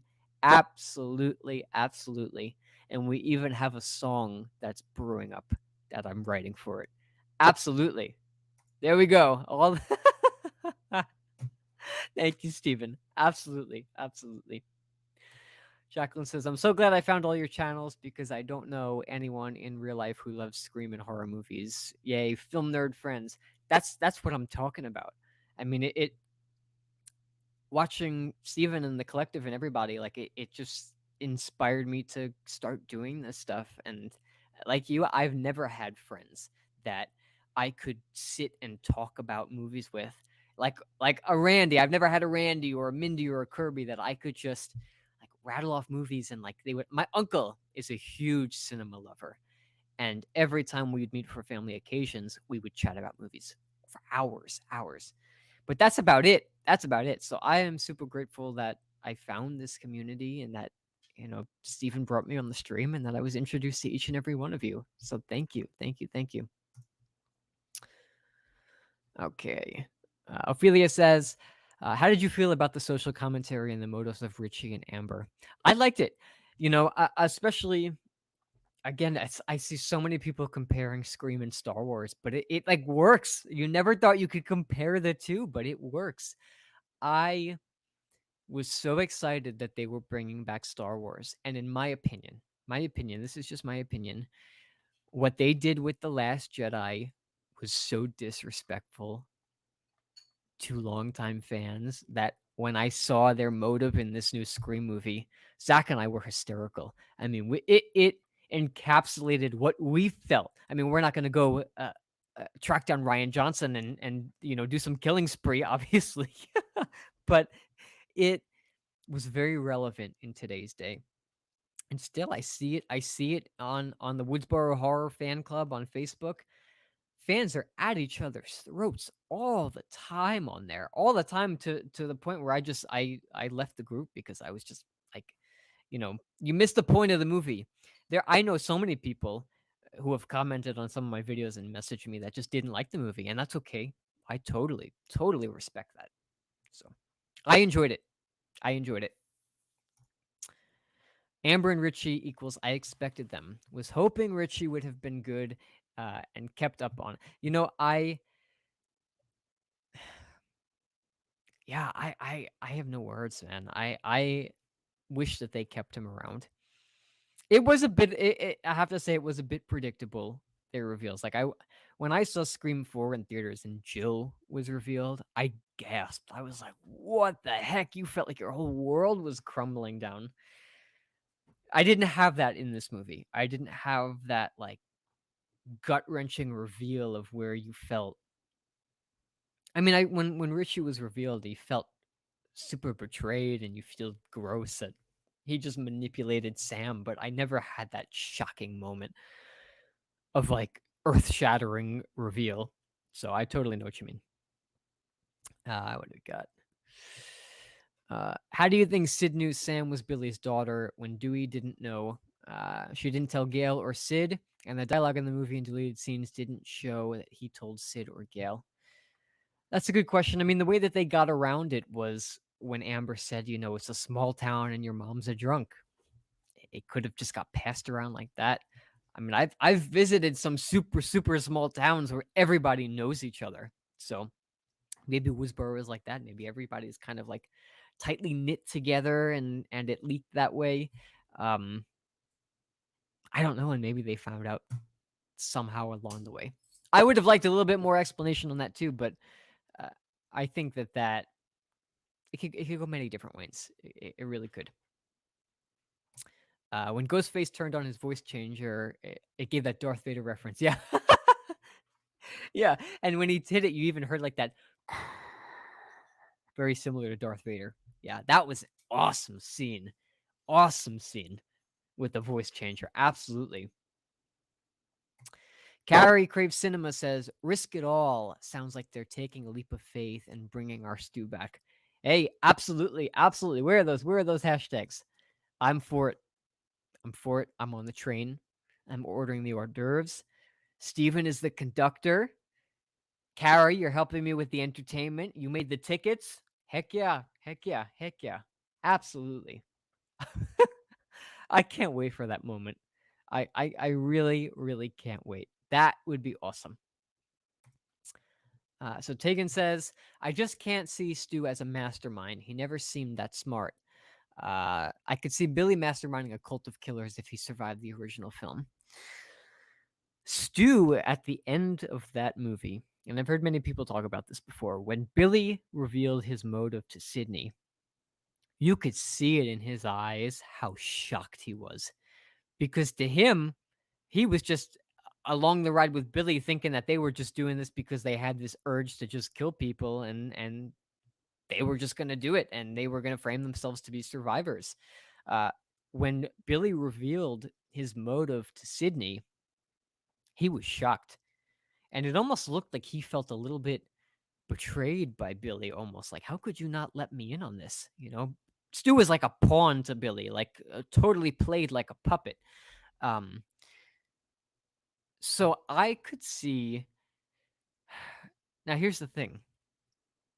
You were betrayed by Billy, who was supposed to be your partner in crime. Okay. Billy clearly probably would have gotten rid of Stu anyway, just by the way that Billy was stabbing Stu. I mean, you cut me too deep, man. I believe that was on purpose. I don't think Billy wanted Stu around because I think he knew Stu was a bit of a nutcase and a loose screw. Um, If Stu survived that TV falling on his head, and there was some town cover up, and he saw Billy getting all of the recognition for very clear in this movie. I mean, every time that they mention Stu, it's always like, oh, and that other guy. Oh, Stu Macher, yeah, whatever. That the Billy Loomis and that dude who was friends with him, like no recognition at all. So I could see that anger festering up inside of him for years and years and years, finally causing him to snap and create this cult like in Kevin Williams' show. Kevin Williamson's show The Following depicted it very well, and finally getting the fame that he deserved. That's how I think that it'll play. I think that's how it'll play out. Nathan says, "What's your favorite Ghostface killer out of all the Scream movies?" It goes back and forth between Billy and Stu. I look at the two of them though as kind of one entity. Like even though we were just talking about the fact that Stu was Billy's pawn, that ending scene in the kitchen worked so well together that when I think of that first movie, I don't think of one or the other. I think of the two of them together. So if I had to pick one, I'd probably say Billy. Uh, but Stu's freaking iconic. Iconic. How do you feel about Sid and Gale's screen time? I didn't have a problem with it. I mean, I always want to see more of Sidney Gale, and I wanted to see more of Dewey in future movies, but unfortunately, we're not going to get that. But I didn't leave the theater thinking, oh, God, I wish I saw more of them. I thought that this movie, its only job was to introduce us to a new generation of characters and to make us care for them.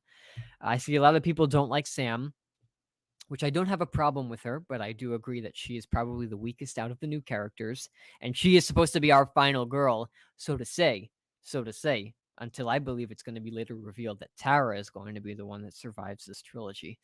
Um, but I think it did as any requel would do, It introduced us to new characters while also keeping in touch with legacy. I didn't have a problem with it. I see a lot of people did, but I didn't. Uh, I shot him 6 times. Says, I think we are getting the cult idea just across 3 movies. I feel all these killers in 5 and 6 were put in place by Sam and Stu. Then in 7, their epic reveal will be presented, and it will be beautiful. Man, for years, I have dreamed about seeing like 5 or 6 Ghostface on screen together. What a cinematic experience would that be? Where we get the reveal at the end of 6 that Stu and even Sam are masterminds of all of this huge cult that's going to start emerging. And then in Scream 7, we got all the final girls, similar to what they're doing with Halloween Ends with Lindsay, Allison, and Laurie. We get Martha Meeks in there. We get Gale. We get Sidney. We get Tara. If Sam isn't the mastermind, we get Sam. We get Kirby. Imagine all of those final girls teaming together to go kick some ass and hunt down Stu. What an ending. What an ending to this saga. Outstanding. Maverick Media says, I'm pretty confident that it's unsaid to the public that all of these IPs the studios are purchasing are putting out flyers to directors to come at us with the best 3 movie pitches for a story. You know what? I wouldn't be shocked either. I wouldn't be shocked if it's even in the contract that in order for you to be signed onto the film, you have to have an idea of where you want to go with it, you know? And I wouldn't be shocked. I see a lot of trilogies.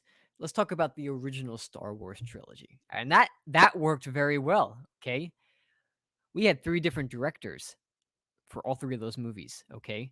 Now George Lucas was the one, the puppet master behind it all, but 3 different directors. Now you fast forward ahead to the sequel trilogy where there were 2 different directors. There was supposed to be 3, and the second director came on and helped with the story and whatnot, and totally derailed everything that was set up in the previous movie. I wouldn't be shocked if Hollywood is learning from that mistake and is now saying, okay, we want to make a new Scream trilogy. Radio Silence, do you have an idea for all 3? Because if you sign this contract, you're signed in to do all 3. and to complete the trilogy, because if you start it, you know the story more than anybody else, and you know where you want it to end up. So why are we going to hire 3 different directors just, because you know the story? Why not just have you come back? You get what I'm saying? Um, so I hope that answered your question. I totally would not be shocked. Okay. So Carrie says, I know we're not getting the same Stu, but I want to see him evolved with the spin of that dark comedy, of course. Oh, I think he'll be spewing one-liners like crazy again. And I'm sure I'll be cracking up again. But no, we cannot have the same Stu back. If he comes back and he's exactly the same, just to bring him back for the hell of it, I will not be happy. No, I want to see an evolved Stu. I want to see him darker than ever. I want to see anger out of him. Imagine that fury and that anger mixed with all that beautiful, beautiful one-liner stuff that Matthew Lillard just ad-libs. Hell yeah. Hell yeah. That'd be iconic. Maverick Media again says, I believe we're getting a Friday the 13th and Elm Street movies, and we can expect 3 unless they totally flop. I would love that. I'd be down. I find myself... I wonder where they would go with them, you know? Like, if they're going with the whole requel idea of just focusing on the first and scratching all the sequels, well, technically, in the first Friday the 13th, it was Mrs. Loomis, you know? So would they just revive Jason in a requel and discredit all those other Jason sequels? I don't know. With Elm Street, it's a bit different because you have Nancy and you have Freddy, and I know Heather Langenkamp has said that she would come back. Um, and I am a full believer that if Robert Englund doesn't come back as Freddy, anybody I'm sure there are many actors that could impersonate Freddy Krueger, but Robert Englund owns that role so well that if they did do a requel with Heather and Robert wasn't playing Freddy, I don't know if I'd be interested in it. But of course they're gonna make something soon. I mean, it's been, what has it been? It's been 20, not 23, 13 years since a Friday the 13th movie, right? Something like that. And then 2010 with that god awful Nightmare on Elm Street movie. They got to revive it somehow. I'm for it.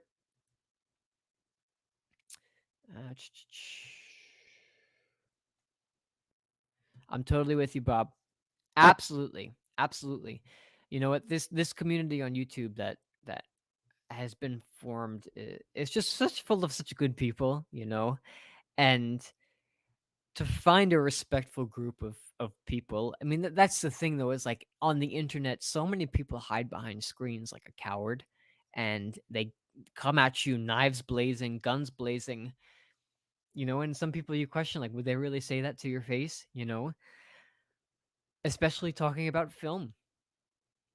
I respect everybody's opinion. Everybody's opinion. I will never judge you on your opinion of a film because that's what's so beautiful about art. I'm a vinyl record collector, okay? That's one little thing. I'm going to do a stream talking about me soon so you guys can get to know me a little bit more, but I'm a vinyl record collector and I watch a lot of vinyl collector videos. And people just like me are talking about movies, talking about their favorite vinyls and their stories about how they collected the vinyls and how much they love the album. And when I first started collecting vinyl, I used to, buy music and records just because I saw a YouTube video telling me that it was good. And a lot of the times I would spin the vinyl, which to some was a critically acclaimed album, beautiful, beautiful piece of music, but to me I didn't like it and I didn't vibe with it. And that's the beauty of art. It's all about our perspective, right? I mean, you could think this new Scream movie is a masterpiece, or you could think that it took a big dump on the franchise. Sorry for my grotesqueness, but that's it. Art is all about what it makes you feel and what it touches inside of you. And for some, it just doesn't work, and that's 100% okay. I will never, ever, ever judge somebody if I disagree with them, whether I like a movie or not. I think that's ridiculous. Like, save your breath. But yes, Bob, absolutely. It's very hard to find a group of people that, um, if you disagree with them, that they just don't jump down your throat, you know? And I'm glad that you found this group just like I did, for sure. Jacqueline says, yes, Jules' reveal blew my mind. I remember being 12 years old and I was blown away. Blown away. Blown away. My sister, she grew up with that movie Aquamarine. Does anybody know what I'm talking about? So I knew Emma Roberts from there. So when I went with my mom and my cousin, my sister, and my grandmother, my sister was mortified at the end of that movie, seeing Emma Roberts just totally go badass. Even Craven says, Jules' reveal was one of the very best in my opinion. My favorite Ghostface after Stu and Billy. And you know what, Stephen, Emma Roberts played that role so well to the point where when you looked into her eyes in that scene, you believed that Emma Roberts was nuts. Like you believed like she played a crazy person so well. And I don't see her getting that much credit for it. Carrie Crave Cinema says, I think Roman did the best reveal, and then Mickey too, mask wise. Then Billy was the best reveal because I love his we all go a little mad sometimes. Yep. Hmm. I agree. I love Mickey. Steven and I talk about it a lot, how we missed the mask reveal in this one. You know, like Roman, like Mickey, and like Jill. In the original, we didn't get that. If you think back to it, we didn't get that iconic Scooby Doo "Who's Under the Mask" scene, but I don't think we needed it because it worked so well.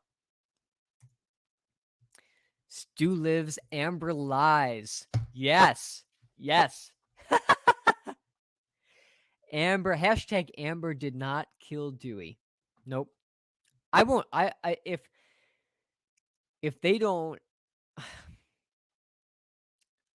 it does not sit right with me. Still, I try to go back and watch that scene as hard as it is and try to make sense to the fact that that's Amber, but it's just keeps coming back to the same conclusion.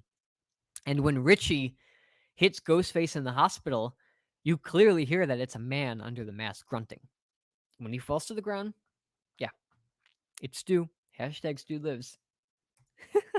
And if you don't agree, that's okay too. I was never on the Stu train for so long, but I jumped on it. I'm not here to change anybody's opinion. Okay.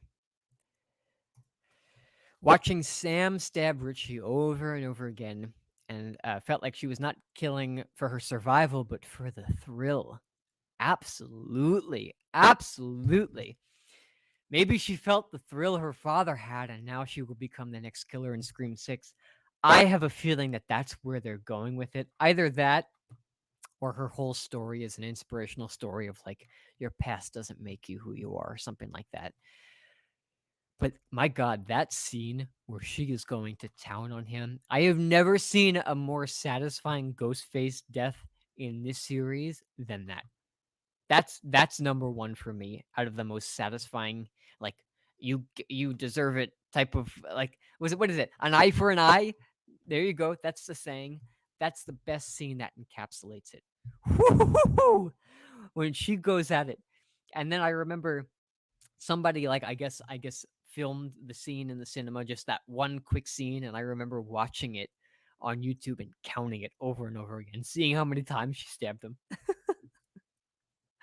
Oh yeah. Oh yeah. So good. So good. Tegan, thank you for pronouncing my name right. Most people don't. Oh, you're welcome. I'm very bad at pronouncing names. Like Jacqueline. Jacqueline, I hope I'm pronouncing your name right. Here we go. Here's Jacqueline again. Is it Jacqueline or Jacqueline? Because I used to have a friend who used to be Jacqueline. So, right? One is Jacqueline or two Jacqueline. Because I want to make sure I pronounce everybody's name right, at least to the best of my ability. And if I haven't pronounced it right, I deeply apologize. But she says, would you prefer Stu reveal in 6 or 7? I would prefer it at the end of 6. And I'll tell you why. Because if we get to the end of 7 and we've got 20 minutes left of this movie and they pull a punch like that and just quickly kill him within 10 minutes, I will be so pissed. So pissed. I think if you do it, you give a big reveal at the end of Scream 6 that shatters everybody's worlds to the point of where they're like, give me a Scream 7. They're practically on their knees begging for a Scream 7.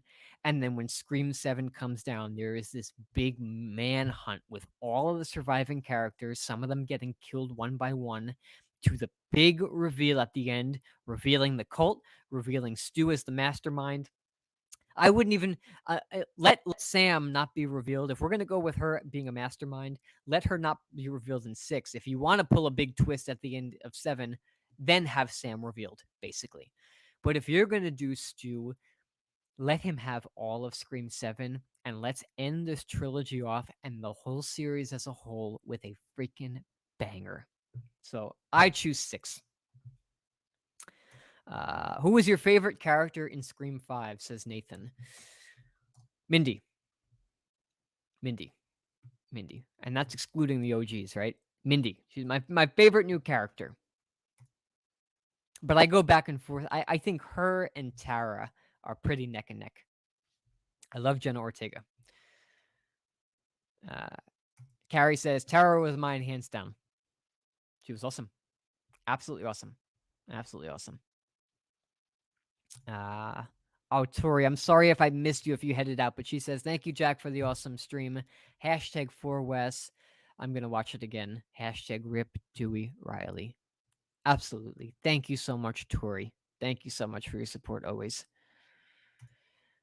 Craven Something Scary says, Stu started the thread in Dread It where Amber and Richie were groomed by Stu, but there are more.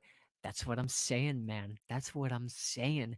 As soon as she said that whole Dread It, that Reddit ripoff in the movie in their universe, I thought to myself in the theater, holy crap, that is where Stu reached out to them. They probably met up somewhere on the sideline, planned this all out.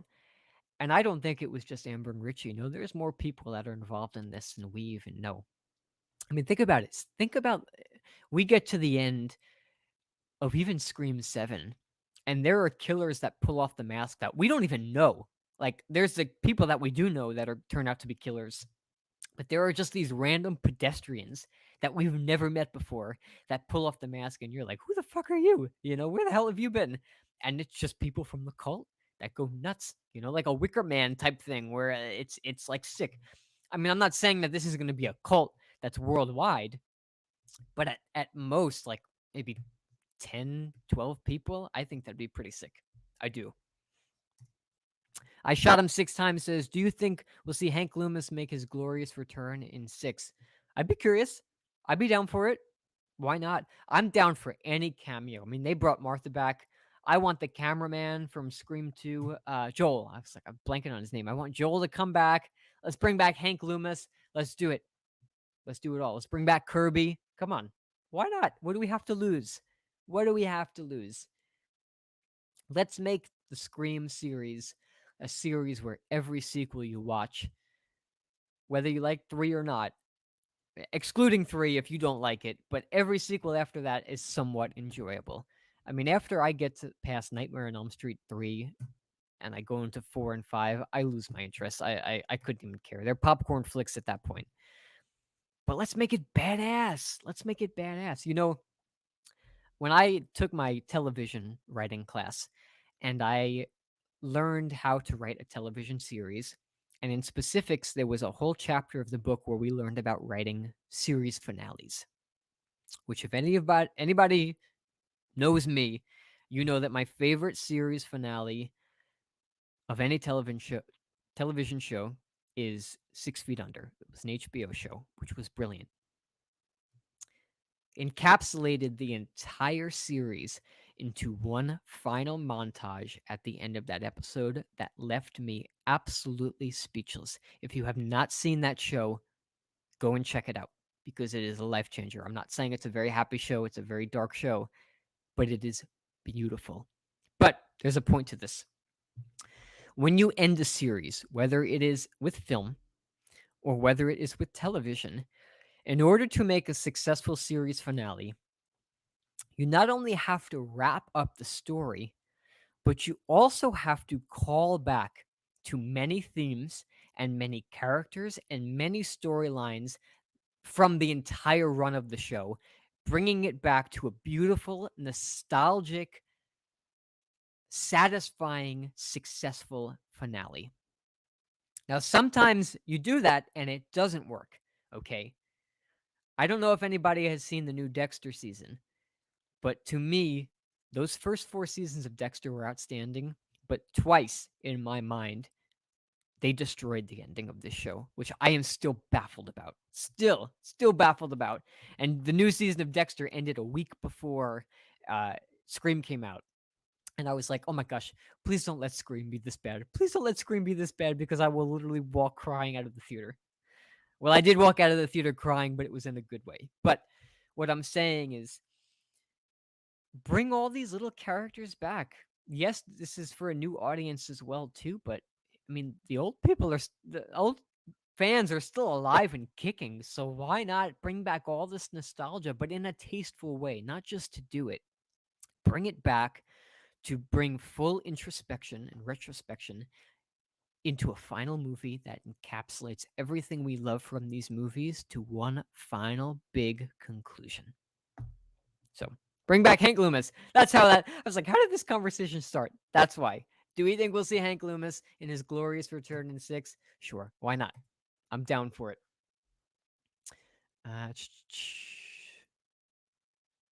So Craven says, Stu in 7. I want him now, but it's worth waiting to get him in 7. Too close out to the trilogy. Interesting. Okay. If they do it in 7, I think they need at least 30 minutes of breathing time before the big finale. I'll take it if it's good. I'll take it if it's good. Sure. Nathan says, which Scream film is your personal favorite? Well, besides the first, which is a no-brainer, I'd say that my close second is between 4 and 5. On a good day, I'd probably say 5. On a day that I'm not so sure, I'd probably say 4. Um, but I tell you, I had such a fun time in the theater when I was so young seeing Scream 4. I did. And I had that same feeling with 5. If I had to choose, gunpoint question, if I had to choose, I'd probably say this new one. Yeah, that's what I'd go with. What do we got? Jordan's in the house. What's up, man? How's it going? I know I know Jordan's not first to coming back, which is okay.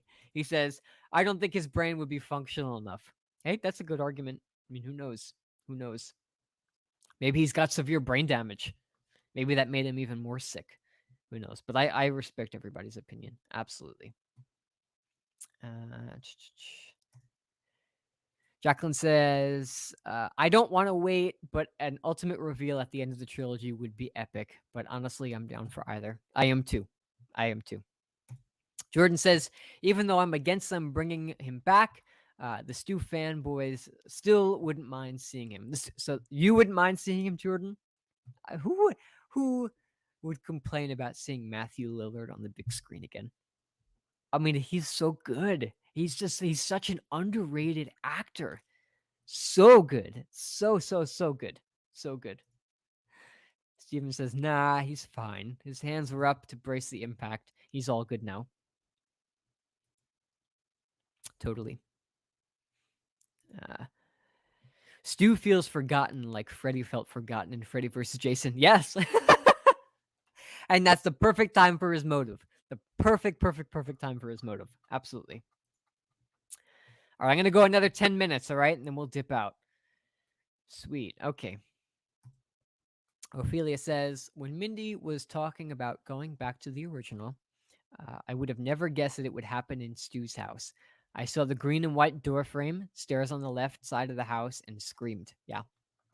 Knowing that was Stu's house at the end of the movie due to the trailer kind of giving it away, as soon as I saw Chad walking in with that character, whoever it was, I don't think it was Chad. Somebody was walking in with the beers, the first shot of and you follow him into the house.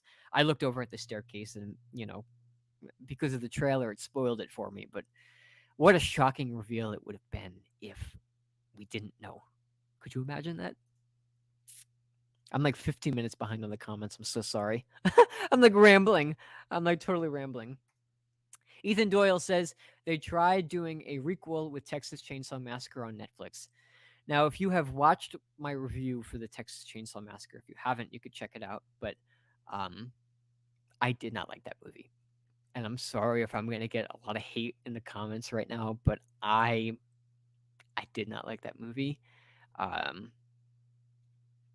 to me, it just felt like they did it just to do it. And I know there was a lot of production problems on the set of that movie. Like they fired the original director, called on the new one, basically reshot a lot of the film. I I don't think I'll ever watch the movie again. I'll just say it like that. But I know a lot of people love it, and I'm glad that you are satisfied with it. I am. But that series to me, I only consider that first one worthy. I never liked any of the sequels as much, and to me, just watching that first movie as a standalone is terrifying. Uh,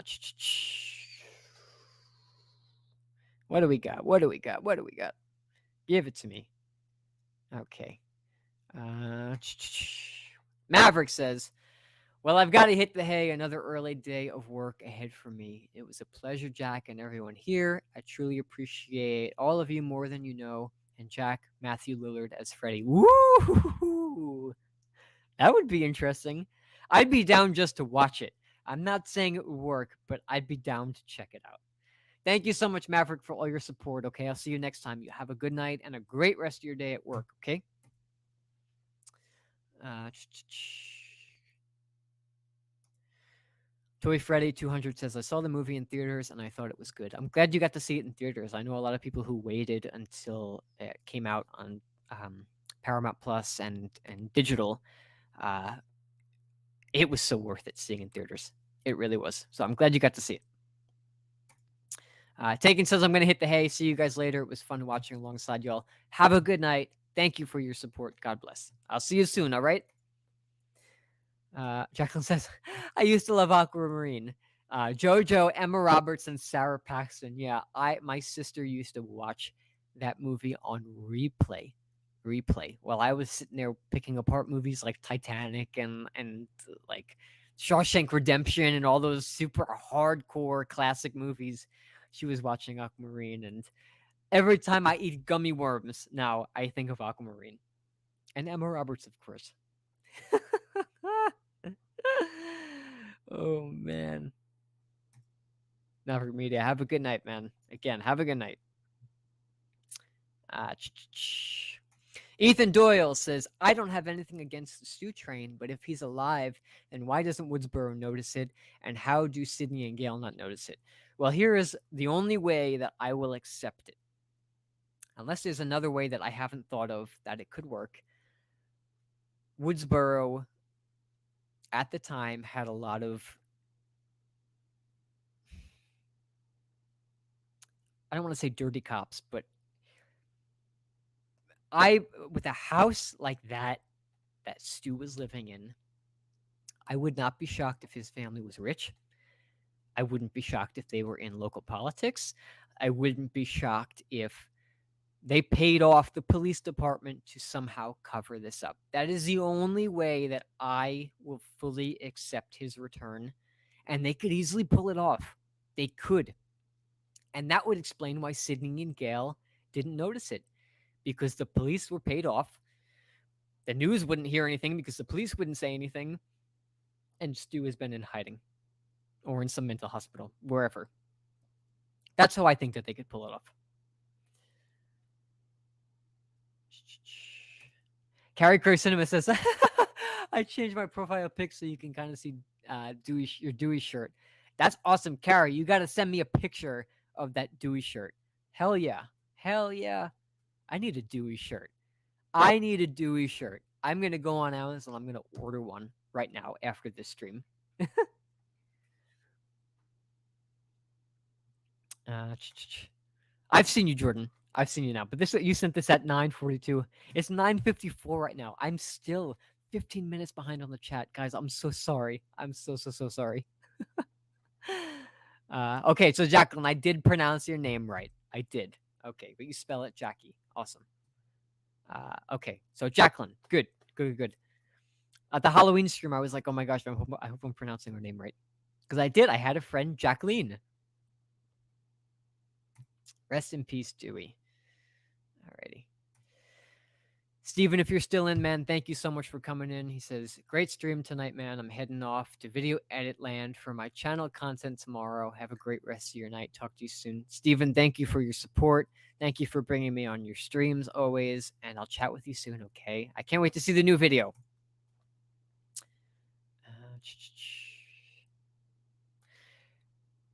You know what's funny? It's like I for so long, I had not seen a movie that has made me anticipate the physical release version of it for so long. I think the most recent was probably Ghostbusters Afterlife. I love that movie. And of course, Force Awakens, but after those two, after 8 and 9, I just didn't really care at that point. But for Scream, I have been anticipating the physical release on Blu-ray and 4K since I got out of the theater the first time. So I'm super excited.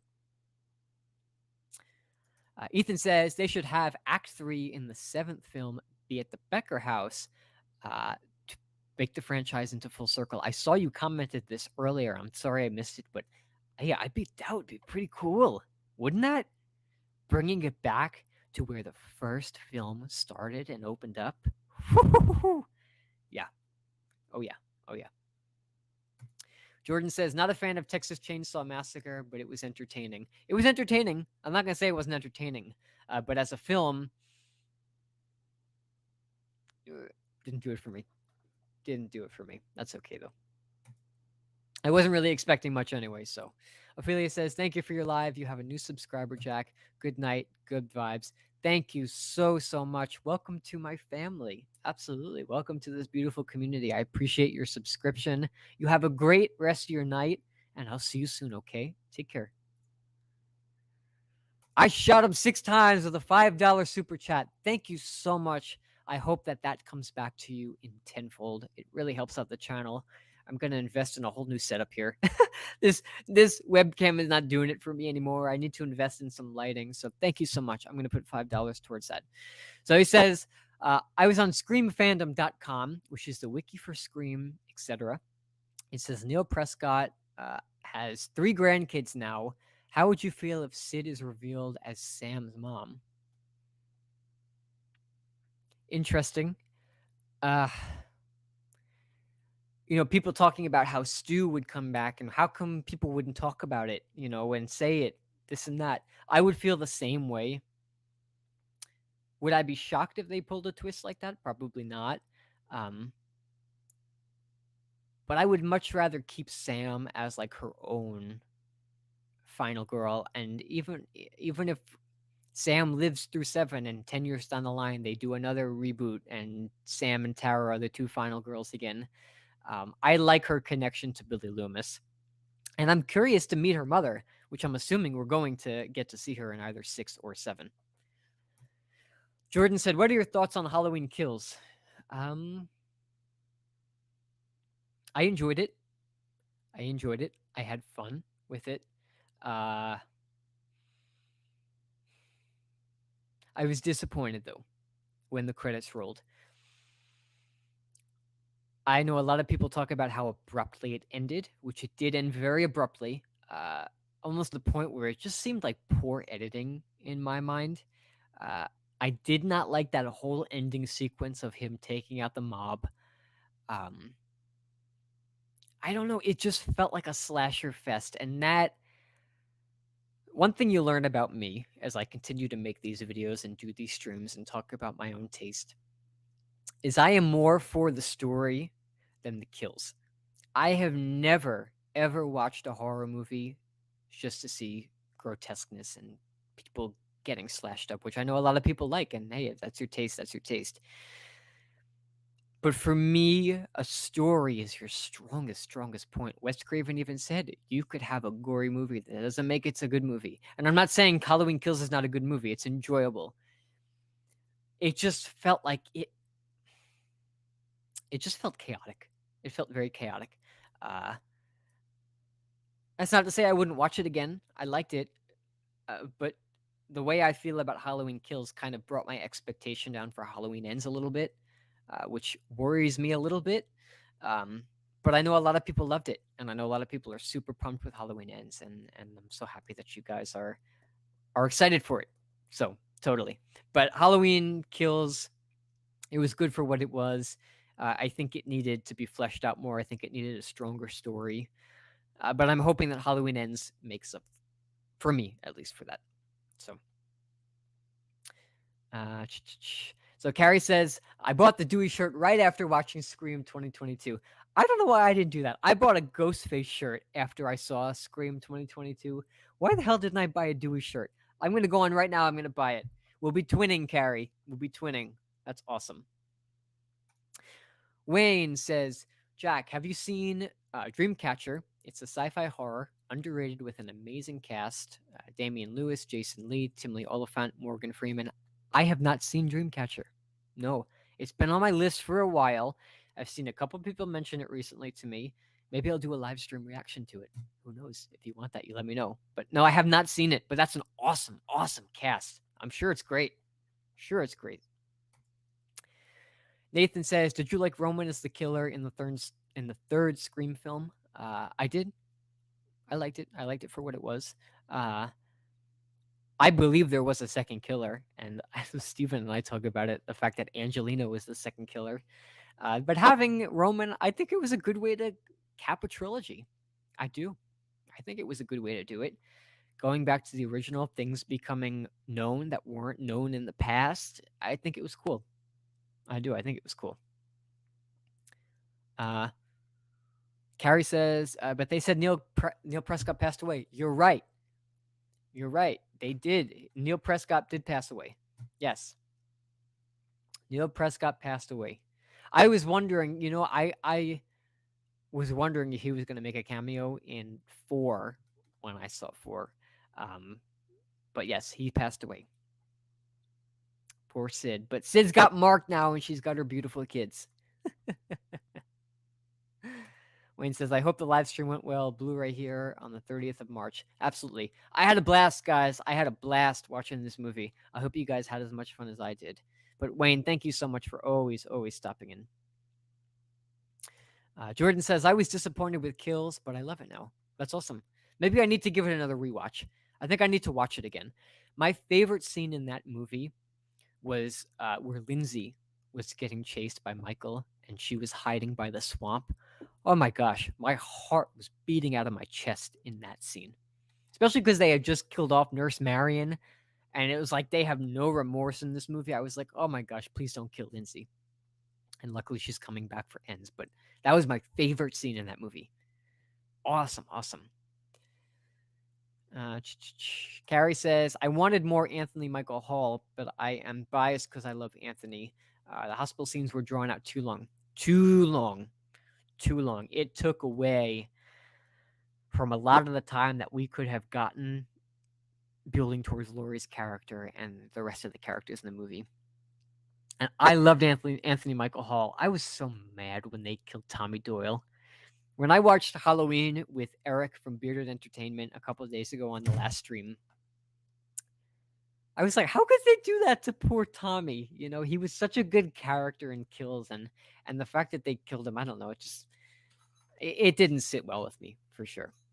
All right, I'm going to go for 5 more minutes, guys. 5 more minutes, and then we'll call it a night. I shot him 6 times, says, so if Sam was the mastermind and was trying to kill Sid, that would make sense if done right. It would be like a nod to what Maureen did to Roman, being Sid only claims her 2 kids to Mark and not Sam. That would be a really interesting full circle moment. That would be really interesting.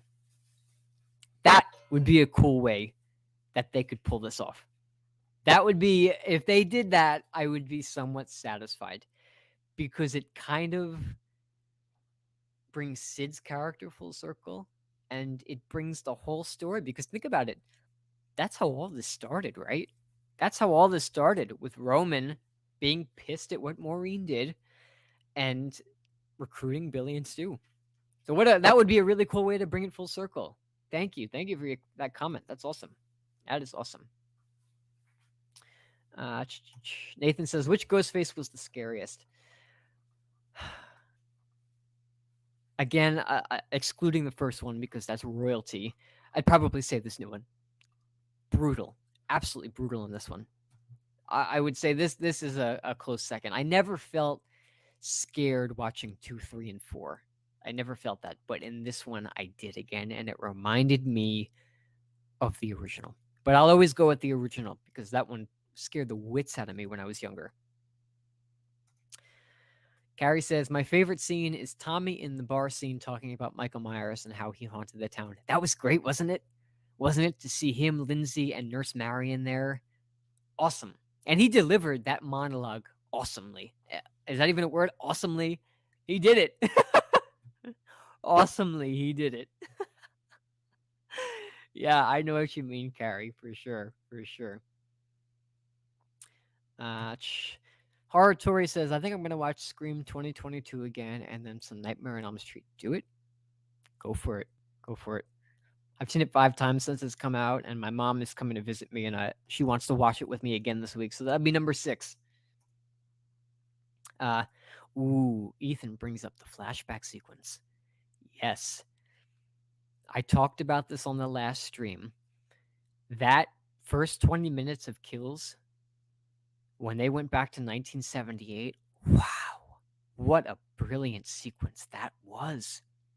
I don't know how many times I've said brilliant in this stream tonight, but that deserves the brilliant sticker because it felt like I was watching a continuation of the original Halloween, more so than even the original Halloween 2 did. It felt like it was fresh from that night. The lighting, everything, and even the Dr. Loomis fake out. The deep fake, woo-hoo-hoo! It felt like Donald Pleasance just came out of the grave and was playing his role again. So good. Nathan again says, what is your favorite Scream 2 character? I'd have to say Cotton Weary. I like Cotton Weary. I do. I feel like nobody really talks about Cotton Weary anymore. And I felt like he added a really good ambiance to that film. It was very eerie when he was on screen. But there's just something about Liev Schreiber that I've always loved, and I think Cotton Weary was really good in that movie. A good plot line, good subplot, for sure. I shot him 6 times says, maybe that explains why Sam was so bitchy towards Sid when she met her. Resentment. Hey, it could be. Could be. Could be. As long as it's done in a believable fashion, a satisfying reveal, like it makes somewhat sense, I'll be for it if it's good. If it's good. Life gets in the way. I was around as long as Vince and Scream 2022. Keep up the great work, Jack, and shout out to everyone in the chat. Awesome. Well, with that comment, thank you, Wayne. I think we're going to call it a night. Absolutely. Jacqueline's heading out. Jacqueline, you have a great rest of your night. Thank you guys so much for joining me for this journey back to Woodsboro. I had such a blast watching this movie with you guys. You know, watching this community talk about Scream 5 for so long, through other live streams I've been a part of, through watching other people's live streams. It was fun to actually sit down and watch the movie with you guys. You know, it was a whole other experience for sure. So thank you guys so much. If you can, give a like to this video. It really helps the video when it goes into replay mode. If you're watching this during replay mode, please comment down below your thoughts. Feel free to watch the movie with us again. If you skip through the movie and just watch the chat at the end, it's up for replays. If you want to watch it along and act like it's in real time, go for it. I got some awesome content coming up. More Scream stuff, more not so Scream stuff, more not so horror stuff too. I'm going to start venturing out into other things too. So thank you guys so much for the journey that is in front of me. I'm glad that you guys are walking this road with me and taking this journey, and your support. It always means the world to me. It does, especially when I jump into the live chat of everybody else's streams. Like it's just so much fun. It feels like a little tight-knit family. It's awesome. So I'll see you guys soon. You take care. You stay healthy. Have a great rest of your evening, day, morning, afternoon, wherever the hell in the world you are, whatever time it is. Enjoy yourself. Enjoy the present moment. And I'll see you guys next time, okay? Peace out.